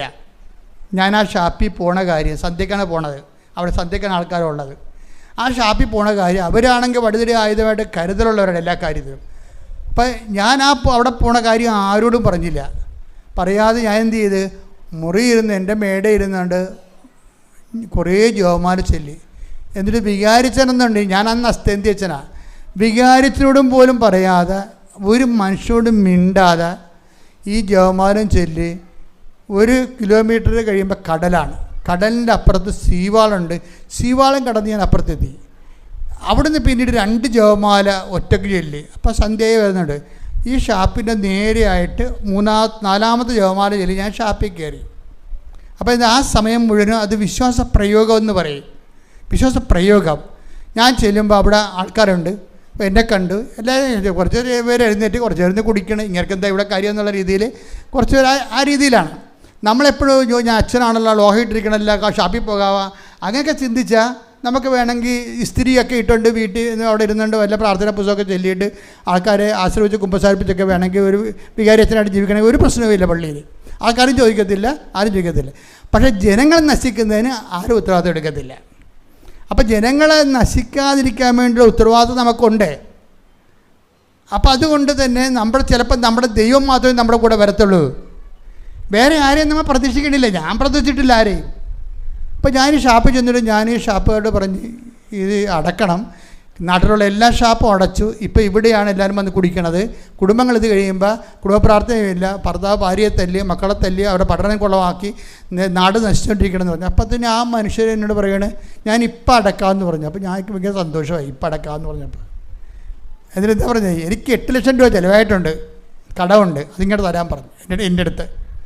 അപ്പോൾ ഞാൻ പറഞ്ഞു എൻ്റെ അടുത്ത് 5 പൈസയില്ല, ഞാനത് നിങ്ങളുടെ കാശ് തന്ന് ഷാപ്പ് അടപ്പിക്കാൻ വന്നതല്ല, ഞാൻ ദൈവനാമത്തിൽ വന്ന ആളാണ്, ഞാൻ പോകണമെന്ന് പറഞ്ഞു പോകുന്നു. ദൈവനാമത്തിൻ്റെ പ്രശ്നം അതാണ്. ഞാൻ ദൈവനാമത്തിൽ വന്ന ആളാണ്. ഞാൻ എന്നോട് പറയാനുള്ള കാര്യം ഞാൻ നിങ്ങളോട് പറഞ്ഞു, ഞാൻ പോകണമെന്ന് പറഞ്ഞു. ഞാൻ പിന്നെ അവിടെ നടന്ന് പള്ളിയിലെത്തിയപ്പോൾ 1 കിലോമീറ്റർ 2-3 കിലോമീറ്റർ ഉണ്ട് പള്ളിയിലോട്ട്. അതിൽ ഉള്ള ഭക്ഷണം കഴിച്ച് കിടന്നുറങ്ങി. രാത്രി 2 മണിയായപ്പോൾ പടപടാന്ന് മുട്ടാൻ തുടങ്ങി. അപ്പോൾ എനിക്ക് കുറച്ച് ഇരുമ്പോഴിയുടെ സ്വരമൊക്കെ കേൾക്കാൻ തുടങ്ങി ഞാൻ. അപ്പോൾ ഞാനടുത്ത് ഇവർ എന്നെ തട്ടാമെന്നാണെന്ന്. അപ്പോൾ എന്നിട്ട് ഞാൻ വെയിറ്റ് ചെയ്ത്, വാല് തുറന്നില്ല, 2 മണിക്കാണ്, വാല് തുറന്നില്ല.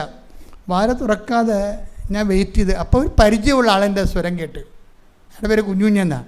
അപ്പോൾ എനിക്ക് മനസ്സിലായി അടി കൊണ്ടാലും പരിചയമുള്ള ആളുണ്ടല്ല. അപ്പം ഞാൻ വാല് തുറന്ന്. അപ്പോൾ ഞാൻ പറഞ്ഞു എൻ്റെ അച്ഛൻ എന്താണ് അവിടെ ചെയ്തതെന്ന് പറഞ്ഞു. ഞാൻ എന്ത് ചെയ്ത്, ഒന്നും ചെയ്യില്ല, ഞാൻ ഇവിടെ പറഞ്ഞിട്ട് പോന്നു. അച്ഛൻ പോന്നു കഴിഞ്ഞതിന് ശേഷം പിന്നെ അവിടെ പൊതിര അടിയായെന്ന്. പൊതിരടി എന്ന് വെച്ച് കഴിഞ്ഞാൽ ഒരു വീട്ടിൽ പ്രാർത്ഥിക്കരുത്, അപ്പുറത്തെ വീട്ടിൽ. അപ്പോൾ ഷാപ്പിൽ തെറി നടക്കണേ, എന്നെ തെറി പറഞ്ഞതാണ്. അപ്പോൾ അവിടെ തെറി കേൾക്കുമ്പോൾ അവർക്ക് പ്രാർത്ഥിക്കാൻ പറ്റണില്ല. ഇത്രയും നാൾ അവർ ഈ ഷാപ്പിൽ തന്നെ ഇരുന്നുകൊണ്ട് പ്രാർത്ഥിച്ച്, അരിയിൽ തന്നെ ഇരുന്ന് പ്രാർത്ഥിച്ച്. അപ്പം പക്ഷേ കാലാവസ്ഥ മാറിപ്പോയി. അവർ വന്ന് ഇവരോട് തെറി നിർത്താൻ പറഞ്ഞ് അവർ നിർത്തിയില്ല. ഇവരുടെ കാശ് തന്നെ മേടിച്ചാണ് അവർ ജീവിക്കണേ. ഇപ്പം ഇവരുടെ മേക്കെട്ട് കയറാമെന്ന് ഇവർ സമ്മതിക്കുക. തമ്മിൽ കുടിപിടുത്തമായി. അവിടെ കൊടുത്ത് ആൾക്കാർ കൂടെ ഇവിടെയും കൊടുത്ത് 10 മണി വരെ അടി നടന്ന്. അടി കഴിഞ്ഞപ്പോഴാണ് പിന്നെ ഇവരെ കേസ് കൊടുക്കുമെന്നാ മറ്റേ അറിഞ്ഞപ്പോൾ അടി കൊണ്ടവരും അടിച്ചവരും എല്ലാം കൂടി കുറേ പേര് ഷാപ്പിനെതിരെയുള്ളവർ എൻ്റെ അടുത്ത് വന്നു. ഇതാണ് സംഭവം എന്ന് പറഞ്ഞാൽ ഞങ്ങളെ കേസ് കൊടുക്കുമെന്ന്. അപ്പോൾ ഞാൻ തന്നെ അപ്പം തന്നെ പോലീസ് സ്റ്റേഷനിൽ വിളിച്ചിട്ട് ഇപ്പം എനിക്ക് മനസ്സിലായി മാതാവ് കാര്യം ഏറ്റെടുത്ത്. മാതാവെന്ന് പറഞ്ഞത് നിങ്ങൾ ആദ്യം മനസ്സിലാക്കേണ്ടത്, ഈ കൃപാസനം മാതാവിലേക്ക് എങ്ങനെ വരണത്, ഇങ്ങനെ കുറേ നാൾ ദൈവമായിട്ട് സത്യസന്ധമായി ജീവിച്ച് കഴിയുമ്പോൾ ദൈവത്തിന് മനസ്സിലാകും നമ്മൾ പറ്റിയ പുള്ളിയാണെന്ന്. അതാണ് വിഷയം. ഒരു മാനവും നോക്കാതെ, ആളെയും നോക്കാതെ കർത്താവിന് വേണ്ടി ഒറ്റക്കാണെങ്കിൽ പൊരുതുന്ന ആളാണെന്ന് ദൈവത്തിന് വിശ്വാസം ഉണ്ടാകണം. നിങ്ങൾ പത്രം കൊടുക്കാൻ പോകുമ്പോഴും രോഗികളെ കാണാൻ പോകുമ്പോഴും ദൈവത്തിൻ്റെ പടയാളിയാണ് നിങ്ങളെന്നുള്ള ബോധം നിങ്ങൾക്ക് ഉണ്ടാകണം. ദൈവത്തിന് വേണ്ടി പൊരുതി മരിക്കാമെന്ന ആളാണ് ഞാനെന്നുള്ള കാര്യം ദൈവത്തിന് തോന്നുന്നെങ്കിൽ ദൈവം ഒരു പ്രാവശ്യമല്ല, ഒരു 10 പ്രാവശ്യം പ്രത്യക്ഷപ്പെടാൻ തയ്യാറാണ്. കാര്യം ദൈവത്തിൻ്റെ മുമ്പ് സത്യസന്ധതയാണ് വേണ്ടത്. ഉടമ്പടി എടുക്കുന്നവർക്ക് ഈ സത്യസന്ധത വേണം. അല്ല എന്തെങ്കിലും വയറ്റിപ്പഴപ്പ് നേടാൻ വേണ്ടി ദൈവത്തിൻ്റെ കണ്ണിപ്പ് ഇടാൻ വേണ്ടി 2 10 അവിടെയും കൊടുത്ത് 2 ഉപ്പ് ഇവിടെ ഇട്ട് അങ്ങനെയൊന്നും പോകാൻ പറ്റത്തില്ല. ദൈവത്തിൻ്റെ മുമ്പിൽ ആദ്യം നിങ്ങൾ പ്രൂവ് ചെയ്യണം, നിങ്ങൾ ദൈവത്തിൻ്റെ ആളാണെന്ന് പ്രൂവ് ചെയ്യണം. ഇപ്പം എന്നാ പറ്റി, ഞാനപ്പം തന്നെ പോലീസ് സ്റ്റേഷനിൽ വിളിച്ച് പറഞ്ഞ് ഇത്രയത്തിന് ആൾക്കാരുണ്ട്, അപ്പോൾ അവിടെ അടി നടന്നുകൊണ്ടിരിക്കുകയാണ്. അപ്പോൾ അതുകൊണ്ട് തന്നെ അവർക്കെതിരെ അടി ഉണ്ടാക്കിയത് ഇവരെ ഞാൻ പോലീസ് സ്റ്റേഷനിൽ ഹാജരാക്കും വെളുപ്പിനെ അവർക്കെതിരെ കേസെടുക്കണമെന്ന് പറഞ്ഞ് ഞാൻ കേസാക്കിയത്. അത് കേസാക്കിയത് കൊണ്ടാണ് ഇവരെ കേസിലാക്കാതിരുന്നത്. ആ ബുദ്ധി എനിക്ക് ആ സമയത്ത് ദൈവം തോന്നിച്ച്. രാത്രി 2 മണിയാണെങ്കിലും ആ സമയത്ത് വർക്കൗട്ട് ചെയ്ത് അങ്ങനെ വന്നപ്പോൾ എന്നാ വേദി, പിറ്റേ ദിവസം ഞാൻ കുർബാന കഴിഞ്ഞിട്ട് ഞാൻ ഓടിപ്പോയി ഷാപ്പിൽ പോയിട്ട് അവിടെ ഉള്ള ആൾക്കാരെ കൂട്ടിയിട്ട് ഷാപ്പിന് 2 വാതിക്കലും ധർണ ഇരുത്തി 41 ദിവസം ആൾക്കാരിരുന്ന് 41 ദിവസം ആ സാധനം പൂട്ടിപ്പോയി. ഇപ്പോൾ ചില പൊരുതുകൾ വന്നു കഴിഞ്ഞാൽ തിന്മയുടെ ശക്തിക്കെതിരെ പൊരുതുമ്പോൾ ഇവിടുത്തെ ഏറ്റവും വലിയ ഒരു പ്രശ്നം എന്ന് പറയുന്നത് ആധ്യാത്മികത ഒരു പ്രാർത്ഥനാ വിഷയമായി പോയതാണ് ഏറ്റവും വലിയ പ്രശ്നം. എന്നിട്ട് കാശിന് കൊള്ളാത്ത കുറേ ജന്മങ്ങൾ വയറ്റിപ്പഴപ്പിന് വേണ്ടി ദൈവദിവസത്തെ കണ്ണീരിട്ട് നിൽക്കുന്ന ഒരു സമൂഹമായിട്ട് സഭ മാറുകയാണ്. ദാറ്റ് ഇസ് നീതിക്ക് വേണ്ടി പീഡകൾ അനുഭവിക്കുന്ന ഭാഗ്യവാന്മാർ അവിടെ ദൈവപുത്രൻ എന്ന് വിളിക്കപ്പെടും. ശ്രുതികയുടെ ഹല്ലേലൂയ. ഉടമ്പടി എടുത്തവർ ദൈവത്തിൻ്റെ സ്വന്തം ആൾക്കാരാണ്. അവർ കൈ ഉയർത്തുമ്പോൾ കർത്താവ് അത് കേൾക്കും, കർത്താവ് അവർക്ക് വേണ്ടി വാദിക്കും. അച്ഛനോട് ചേർന്ന് പ്രാർത്ഥിക്കും. കർത്താവ് ദൈവമേ, അങ്ങയുടെ അവകാശവും ഓഹരിയുമാകുന്ന തിരുസഭയ്ക്ക് വേണ്ടി പ്രാർത്ഥിക്കുന്ന ഉടമ്പടി എടുത്ത് ലോകം മുഴുവനും സുവിശേഷ വേല ചെയ്യുന്നവർക്ക് വേണ്ടി പ്രാർത്ഥിക്കുന്നു. ഞങ്ങളെ എല്ലാവരെയും അങ്ങയുടെ തിരുസന്നിധിയിൽ സമർപ്പിക്കുന്ന നിന്റെ കണ്ണുനീര് ഞാൻ കുപ്പിയിലാക്കി ശേഖരിക്കുന്ന അരുളി ചെയ്ത എന്റെ കർത്താവേ, അമ്മ മാതാവിന്റെ നാമത്തിലെ മധ്യസ്ഥതയിലെ നാമത്തിലെ ഞങ്ങൾ ചെയ്ത ഉടമ്പടിയുടെ ഭാഗമായി വലിയ സാക്ഷ്യങ്ങള്, രോഗപീഠകളിൽ നിന്നുള്ള സംരക്ഷണ, സാമ്പത്തിക കടങ്ങള്, ജീവിത ദുരിതങ്ങള്, ജോലിയില്ലാത്ത അവസ്ഥകള്, കേസുകള്, കുടുംബ തകർച്ചയിൽ നിന്നുള്ള മോചനം, എല്ലാ തിന്മകളാൽ യേശുവിന്റെ നാമത്തിൽ മാറിപ്പോകട്ടെ.